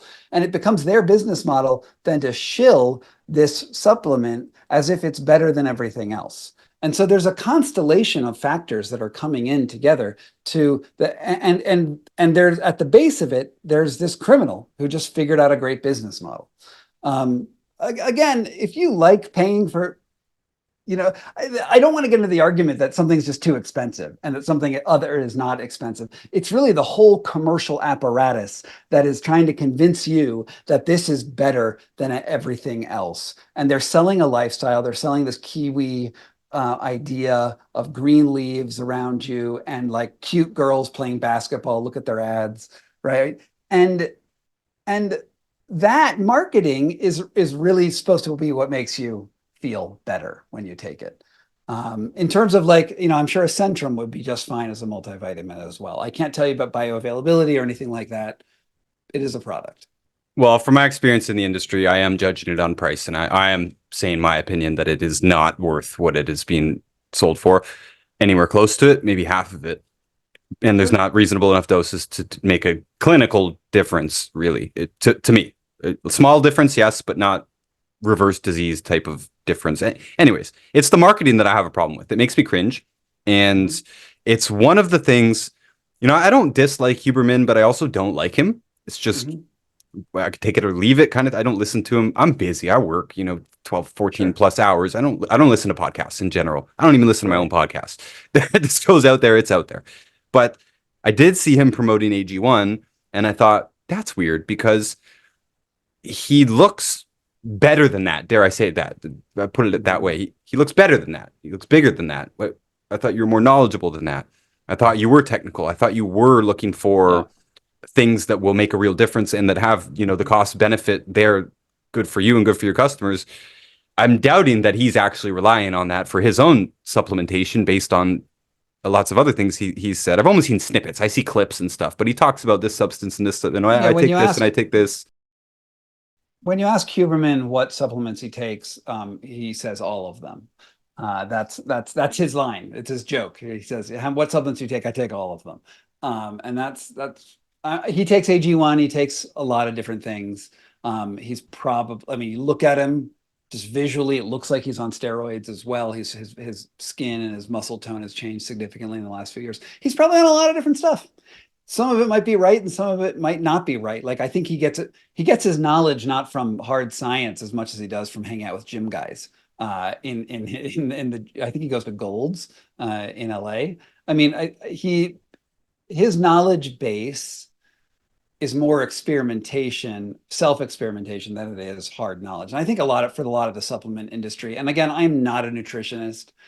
I'm not an expert on the nutrients that go there, but like I do know bro science when I see it.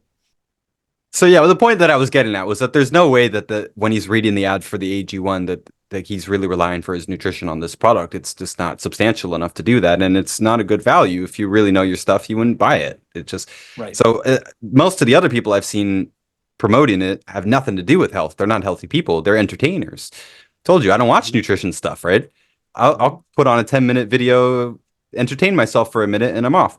So when I see people who have nothing to do with health and have obviously no knowledge about health and no experience dealing with other people pitching this AG1, yeah, it does make me cringe, especially when they say in the video, "Oh, I just got this new partnership, and oh, they sent me this product, and I've been taking it for a week, right? A week, and yeah, I feel better. I'm sleeping better, and all this stuff." I'm like, this is the worst way to sell supplements. This is the opposite of integrity. Yeah. And I get it on their end. You got to make your money. You got to take your sponsors and all this stuff. But this health is a serious business, and I don't like seeing people come in and just, yeah, I've been taking this for a week. It's great. You should buy it. Here's my discount code. It's terrible, terrible way to market things. I don't want to market like that. I don't teach people to market like that either. We try and give information. And when people are interested in the message, we give them basically an intake form questionnaire, just like when you show up to the dentist the first time, they ask you if you're on any drugs. What's your body weight? I need to know what country you're in and so we can ship to. Do you have all your organs? Questions that give us a better idea of what's going on so that we can give you some advice that might actually help you. And hopefully it does. And invite you to actually follow up with us and work with you until you get your result. It's just, you don't just say, take this, take this, take this, take this, take this, and it ends up another product in your cabinet.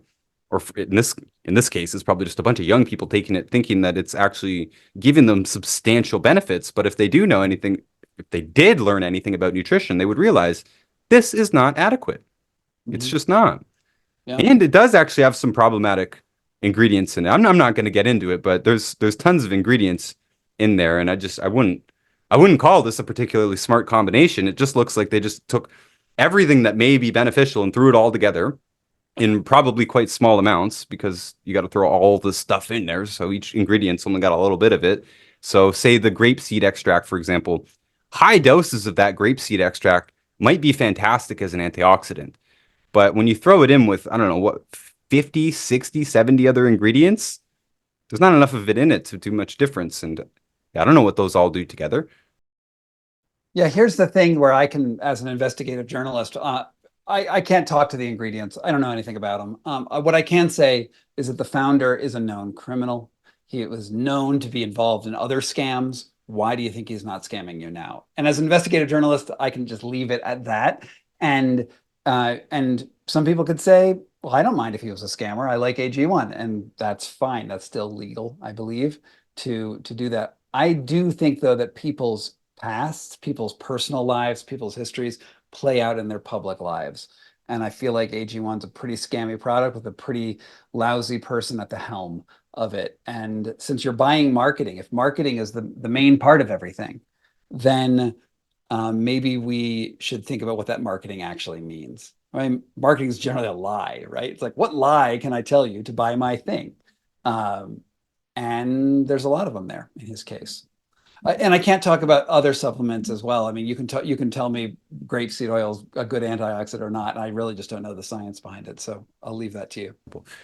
I don't want to get into details here. I'm interested in your journalism here, not your nutritional expertise.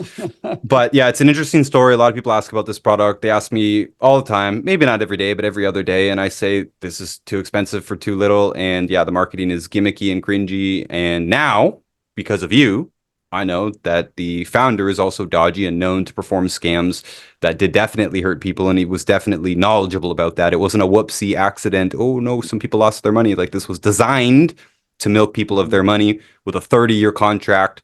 You didn't go into details about that contract, but I found that the most disturbing part of it. Locking anyone into a 30-year contract. Banks do this too, and I think it's criminal as well, but locking anyone into a 30-year contract that is practically impossible to fulfill. Like you said, there's a bunch of loopholes in it. If you leave your house for a month or something, the contract's void, or we steal your house. Like, this is absolutely criminal. Yeah, well, you had to return the house at the end of 30 years. It had to be in the same condition that you bought it in, which is crazy. What 30 year after 30 years things age. Also, yeah, you couldn't leave your house for more than 30 days. There were a ton of stipulations, but basically he just designed the contract so that he would steal the money of the people. They entered into contracts thinking they were getting home ownership. They did not get home ownership. And the guy was convicted on 47 counts, criminal counts.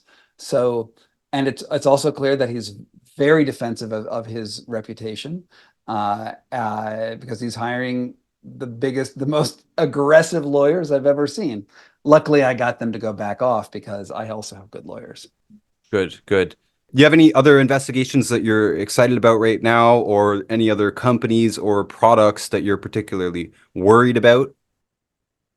I have a video on Joe Dispenza, which I think that people might enjoy here. Uh, I'm working on a couple things. I just don't talk about them before I have them out. Okay, okay. Fair enough. I don't know if you've looked into Zeolite yet, but you should look into Zeolite, I think. Specifically the company TRS. Never, TRS. never heard of it. Well, I'll use that to segue into what I actually want to talk about. So recently I was interviewed for a documentary about zeolite, because it is actually a product that's out there that is actually harming a lot of people. And in my 10 years in the supplement business, I've never seen a vitamin or mineral, or even honestly even a herbal product, because I just became aware of Kratom recently, but like, talking about normal herbal products here. I've never seen anybody take one of those and have long-term effects that took them years and thousands or tens of thousands of dollars to try and fix. Normally, if you take something and you get a bad reaction from it, like too much vitamin C give you diarrhea, too much niacin give you itchy skin or a rash, you just stop taking the product and it's fixed, right? It doesn't stay with you. You don't have diarrhea for 5 years, right? But the zeolite problem, whereas some of these people have taken this product and had massive long-term consequences that they had a very, very hard time reversing. So I was being interviewed for this documentary, and one of their last questions for me was, do you think that the zeolite should be regulated by the FDA, should be considered a drug? And my answer was, I don't think the FDA should regulate anything.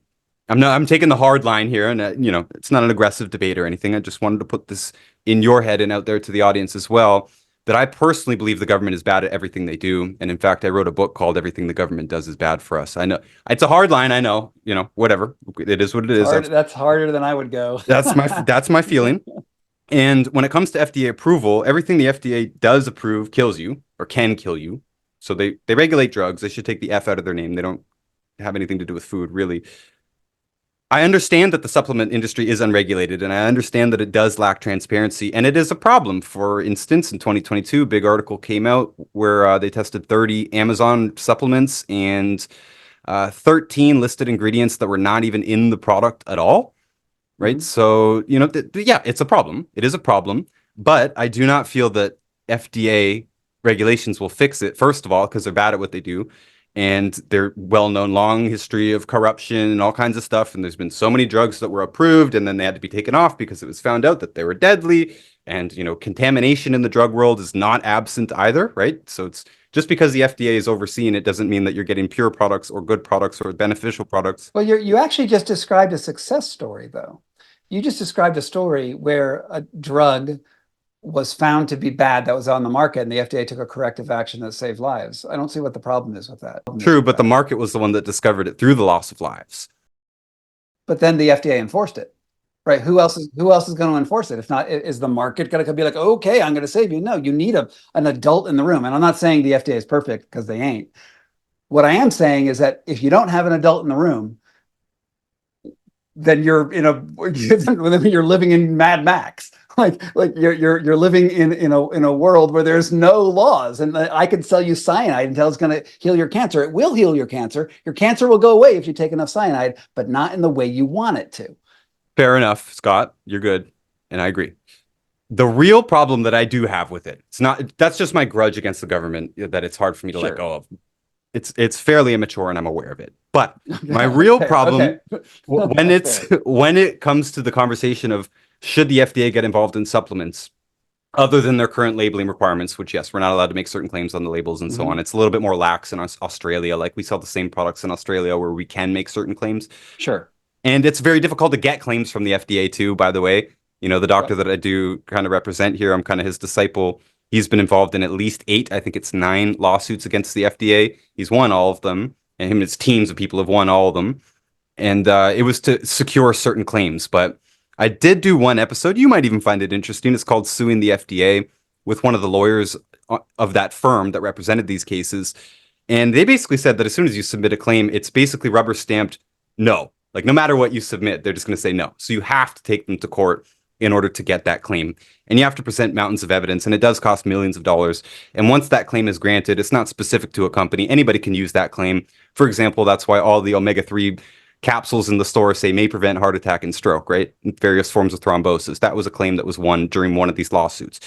So just saying, it's not an easy process to get any kind of claim secured in the first place. And it's not even that useful, honestly. I'm fine with not using the word treat and cure and not making specific claims. I've learned to do it pretty good at it. We don't need those claims anyways. It's just a nightmare trying to get the claims in the first place. But if we did have to submit every single product or ingredient like drug companies do, and assuming there's no corruption involved, there's no rubber stamping involved, we have to actually go through the process of all these trials and everything. My problem with this scenario is that you would basically bankrupt the industry, especially companies like ours. You know, we have hundreds of products. We're done. The moment that law comes in, we're completely done. Then the only things that you're left with are the big billion-dollar companies, Mhm. and especially the ones that are owned by pharmaceutical companies. Mhm. Because Yep. most of the major brands on your grocery store shelf and stuff, they're owned by pharmaceutical companies. They're the Right. ones that do have the power and the money to actually get things approved. But my problem is that, yeah, 90% of the independent supplement industry would just disappear overnight. I mean, you're not wrong. I mean, there's a problem with capitalism and regulation in America that's far beyond the supplement business. It's with everything. And you hit on some very good points. I would say though that that making there's a reason why drugs are regulated. It's by an adult in the room. It's because time and again, industry has failed to regulate itself. And there's no mechanism for the industry to come in and be good actors. If we lived in a world where the oil business would be like, hey, climate change is happening, we're not going to sell as much carbon. We're going to self regulate because we're the good guys. Then I would agree with you. We can do this. The problem is that we live in an imperfect world where people are influenced by money, and we have to have some rules. And I don't care if it's the FDA. I'm not going to say the FDA does everything right because that's an idiotic position for anyone to take. But I will say that we need some sort of structure whereby to verify claims. And certainly there is a middle ground between only pharmaceutical companies being able to perform the $1 billion that it takes to get a drug to the market and then secure a patent for 7 years where they can have exclusive rights to it before they go to open it up to the secondary market. That's our current system. And in that short period of time, they have to make as much fucking money as they can to pay off that $1 billion that they had together. That's both an economic and an intellectual problem. I don't know how we solve it, but we don't solve it by saying fuck the government. We don't solve it by getting an American flag and a big fucking pistol and shooting it in the air. That does not solve the issue. That just creates another worse issue to deal with. We probably need a better FDA, and we need ways of evaluating claims that are safe, and we need actors in the industry not to be assholes. right? Not to be criminals. And how you do that, I don't know. I don't have a better solution than the FDA right now. I think that there are very hardworking, good people there, and they're up against, I don't know anything about the doctor you work for, right? He could be a grifter. He could be a real guy. I don't know. I'm not going to make a claim about him. What I will say is that let's say he is an awesome person. He knows everything and everything is right. And he goes in there, says, FDA, I've got this thing. It's going to be great. Omega whatevers are going to do great things for prostate cancer. And I just know it's true, right? And he goes there and he's trying that to get through there. There on the other side, there's another guy over here being like, FDA, cyanide is the best thing in the world. It fixes all the human problems. And there's some administrator there trying to find a schema. I hope they're being honest, right? Let's just hope they're being honest, because corruption is corruption. They're just trying to find a way to intellectually find to verify the information that's coming there. And that is a hard job to do. And I know they don't get it right all the time. But I'm not seeing any other brilliant ideas coming forward on how to make it better or to make it perfect. Better, maybe. Perfect, no. Well, I have an idea. Great. People like you, Scott. Oh, no. More work. One of the reasons that I liked your account, and I'm new to you, like I said, but I immediately liked that you were being critical of the industry, because I do often feel like I'm inside of an echo chamber. And everyone's saying the same things: go outside, get sunlight, ground your feet, hallelujah, grow your own food, yay. All those things are good. But it just, it sometimes feels like we are in a cult in the this realm in general, and we do need more critical voices, and we do need actual journalism. Yeah. And as you know, are you well aware of that 4 years ago, a lot of us lost complete faith in the industry of journalism.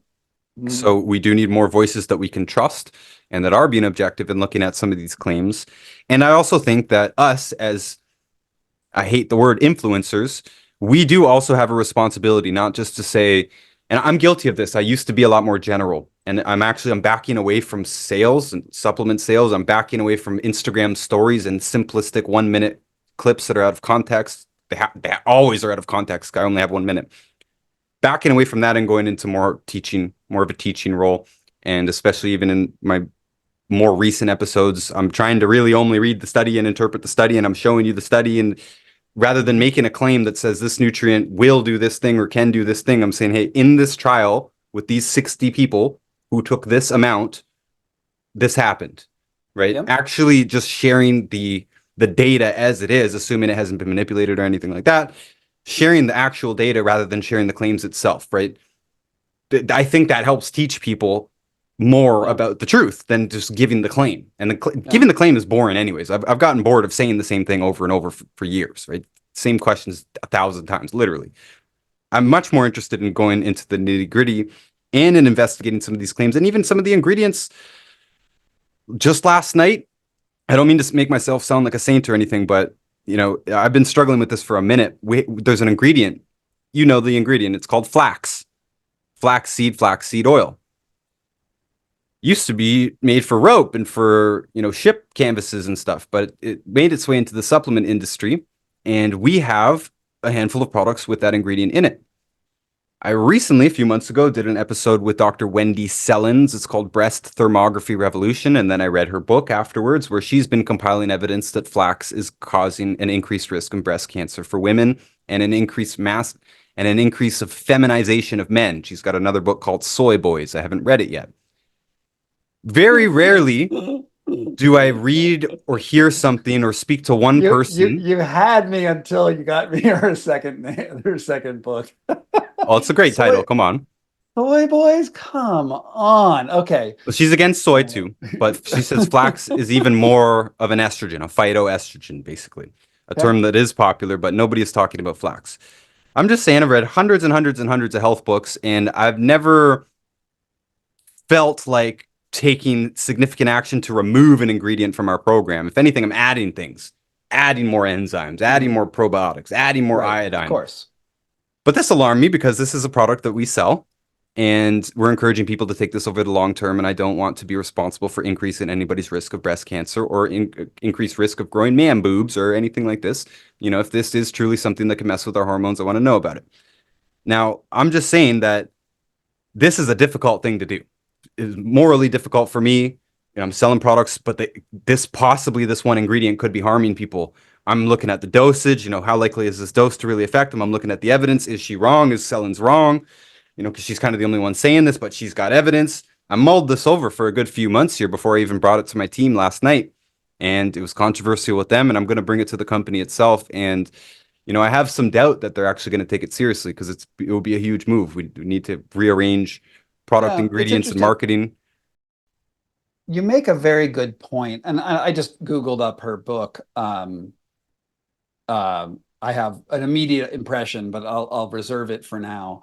What I will say is that the point that you make, which is actually very important, is that in the world we add things, right? We add, oh, you have an issue. Here's this thing you can do. Here's this other thing you can do, and we try to add. Here you have a headache. Here's another pill for that headache, et cetera, et cetera, et cetera. There is much less focus on removing things. This is exactly what I was talking about with hospice care.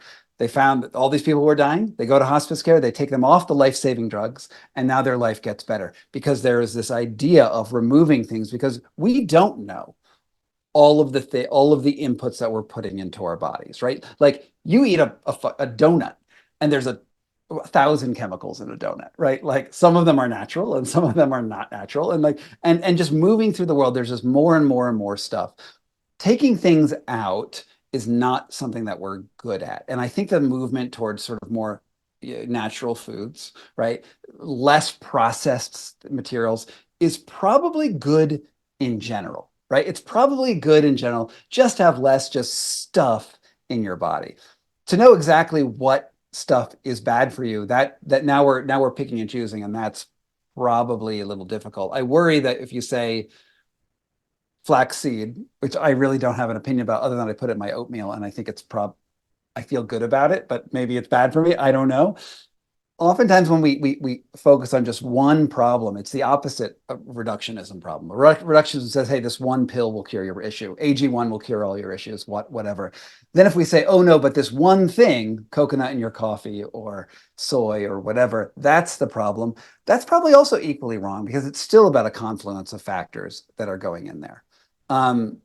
My one issue with this book, Soy Boys, which I Googled, is the subtitle: The Rise in Low Testosterone and Feminization of Men Due to Phytoestrogens.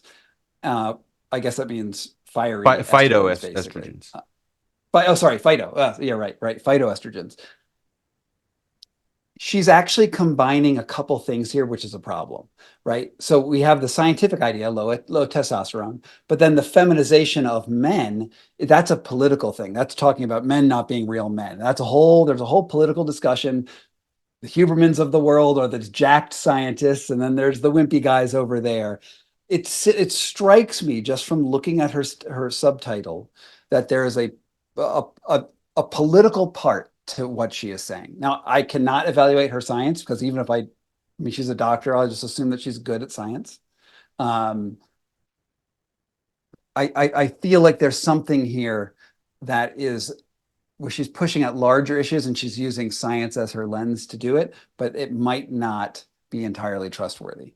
Then again, maybe she's totally right and we got to get rid of all this stuff. I don't know. I'm not an expert.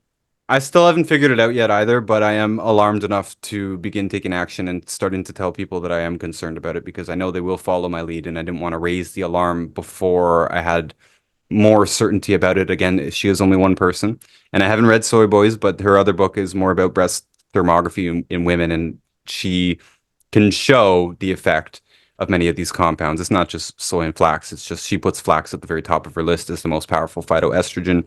And a lot of people are taking it. Like you mentioned, you probably put a tablespoon in your oatmeal. That's a very common practice. They tell you, oh, it's good fiber, right? Sure. Yeah.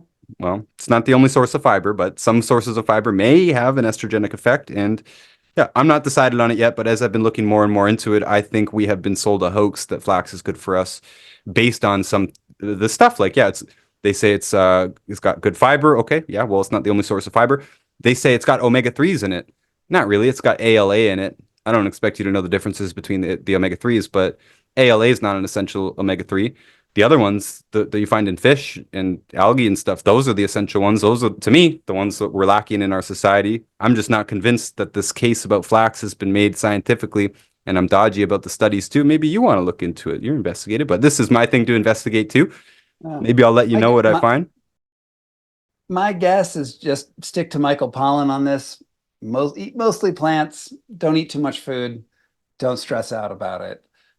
Because ultimately, even if flax is terrible, even if it's Satan, right? It's Satan. Flax is Satan, everyone. Even if it's Satan, um, there's a trillion other Satans that I ingest all the time, right?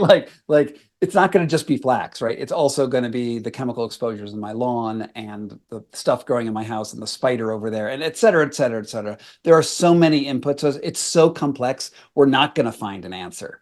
And I think we're looking for answers. I would be very surprised if we could just take one thing out, soy, flax, DDT, I don't care, one thing out, and all of a sudden our lives would be better. It just doesn't seem rational that would be the case. It's probably has to be a whole system change to make our lives actually Well, better. that's what I am leaning towards here. You said it, taking things away is probably the better. Sure. Well, Yeah. you hinted at it, and I agree. Yeah. Right? Yeah. A lot of people want to take the thing. I told you, I see this in my business all the time. What can I take? Can I take another product? Can I take another product? I'm like, can we just get on a Zoom and let's see if we can figure this out. And usually I'm Sure. removing things too, right? Remove Right. chemicals, remove certain foods. Mhm. Yeah, remove our exposure, remove some of the stress. Removing things, I think, should make our lives a lot healthier regardless. There is a lot of Mhm. toxic stuff in our environment. And yes, we should. I think it's a worthwhile endeavor to identify the worst of them. But even still, like we're big on no gluten, right? We've been big on no gluten for a long time. But Mhm. you still see a bunch of people get rid of gluten and then just go buy some junk food gluten-free cookies, and they're still junk food, right? So taking all this stuff away, I don't even want to say unnatural, taking all this ultra processed stuff away, and Right. even ultra processed furniture and carpet and clothing, and it's all these chemicals in it and all this stuff, simplifying our menu, which does mimic the more natural people who live a long time, the blue zones and stuff. They don't have 50 different ingredients in their foods. They've got like 10, and it's Mhm. seasonal. Like they can't eat a banana in the middle of winter kind of thing, right? It's pretty simple. Their plates are simple, their menus are simple. And Yeah. yeah, they're living in simple environments without chemicals and all this extra stuff that goes into manufacture all the stuff that's around us. Taking a lot of this away is a big part of the answer, I think. Yeah. Not necessarily more supplements, more of this, more that, more gym Yeah. memberships, all this stuff. It hasn't really gotten us that far. Yeah, a simpler lifestyle is good, but also don't be hyper vigilant as well. Like that's the counter side of this is that you start worrying about every little detail and think that you can manage it all. My mother was this is my family issue here. My mother is hyper vigilant. Her supplement drawer is we're talking tens of thousands of dollars worth of oils and balms and things like that. And it actually causes her so much Health anxiety anxiety. That's that what she they call it. hasn't Health anxiety. health anxiety or hypervigilance. There's a lot of words for it, but it's this idea that you can manage all of your data, right? That you can figure it out, but you might not be able to figure it out. Like it might not be figure outable by our human brains. It's not to say that there aren't inputs going on and that in a theoretical level, there might be a way to figure it out. But you and I and the biggest supercomputers on the planet and the best data management in the world may not be able to get there in our lifetime. And so I feel like guiding principles might be a more efficient way to do this. Um, I try not to stress out about my health. I recognize that ultra processed foods are probably bad. I recognize that there's too many chemicals in my body, but I'm drinking water out of a plastic glass, and this is like Oh 90% no. estrogen. I ain't, we're in. All right. And it's not to say that these things couldn't be issues, but like when we think about them too much and we think that we're so smart that we can figure it out, um, I see rises in anxiety, and I think anxiety also causes problems. We're not going to get out of this whole life thing alive. That's for sure. Like at the end of the day, we're all going to die. Hopefully we just, do it better than we. Scott, I have enjoyed this. You have what, 8 books behind you? You've written all 8 of those books? I've written 7 books. One, two, three, four, five, six, and there's another one somewhere. Wait, where's my other book? There's a book that's missing. I don't know. I've written 6 or 7 books, and then my wife has 2 books over there too. So yeah. You want to tell us a little bit about them? Most of the people here are audio, by the way. Well, the audiobook that's my bestseller, I've sold like, I don't know, 100,000 of them, is What Doesn't Kill Us, about the ice and cold and breath work of Wim Hof. If you do listen to it, just keep in mind that I no longer support him because of what he did at the end of that book. I have a book about climate change and war called The Vortex, which is fantastic. It's about the deadliest storm in history and how it almost destroyed the planet. I have a book called The Red Market about the global body trade, how you buy and sell human body parts and what that actually looks like, nuts and bolts on the ground. Devastating and fairly entertaining. I have a book called The Enlightenment Trap about how the search for enlightenment can turn deadly. I have a book about dreams and why dreaming is good. That's the whole book. Dreaming is good. Go dream more. And there's another book too, and I can't remember it. Oh, the wedge. This one about the wedge is what I was talking about earlier, when you put yourself in an environment and realize that environment is offering you a choice, and how to actually have mind over matter, but not levitation, but actually have some influence on how the automatic processes on your body work. And it's all science-based. It's all science. All of this is facts. But I just don't push it as far as some people want to take it. Well, I like your approach. You have a website? Scott Carney, but actually go check out my newsletter, Substack, SG Carney at Substack. It's where I do my best work. I put stuff out early there. My YouTube channel is pretty popular. I put out a video about every week. But I think Substack, if you're going to just like look me up and you just have the one place to go, check out Substack, because then it'll feed you into all of the other stuff I do if I say something interesting and worthwhile. Awesome. And of course, all of these will be in the description, as well as your Instagram and any other channels that I find of yours. Scott Carney. Awesome. Once again, thank you so much for joining me. Thank you for being open-minded. I enjoyed this discussion. Thank you for being critical about our industry, because there's not enough people doing it. And we do need more people pointing to the holes in some of the things that are said and sold to people. We don't want to be selling false hope. I personally don't want to be spouting false information. And I do want to know that there are people, I've always just assumed that there would be people checking the facts at one point, or, maybe I get big enough one day where people are looking through old videos and stuff, and I don't want to slip up. I do hope that there are people who are being critical of what I say and what others say, so that this stuff doesn't gain a life of its own and harm people if it is wrong. And again, I'm not trying to make myself look like an angel here, but I have retracted several things in the past that I was wrong about, and I'm willing to be wrong about. Corrections are the sign that somebody is doing something right, because we're not going to get everything right every time. You are taking a great responsibility being in the health sphere, talking about health, because, all doctors get things wrong. Everyone's going to get things wrong occasionally, but if you're able to try to correct course, that's the sign of humility and wisdom. So keep on, issue another correction. Yeah, that's what you got to do. Go point out to one of your mistakes, because then people can start to trust you. Fair enough. Thank you again, Scott. Thank you, everybody, for joining us. Appreciate it. Appreciate you. Stay healthy, my friends. Until next time. All right. Thanks so much.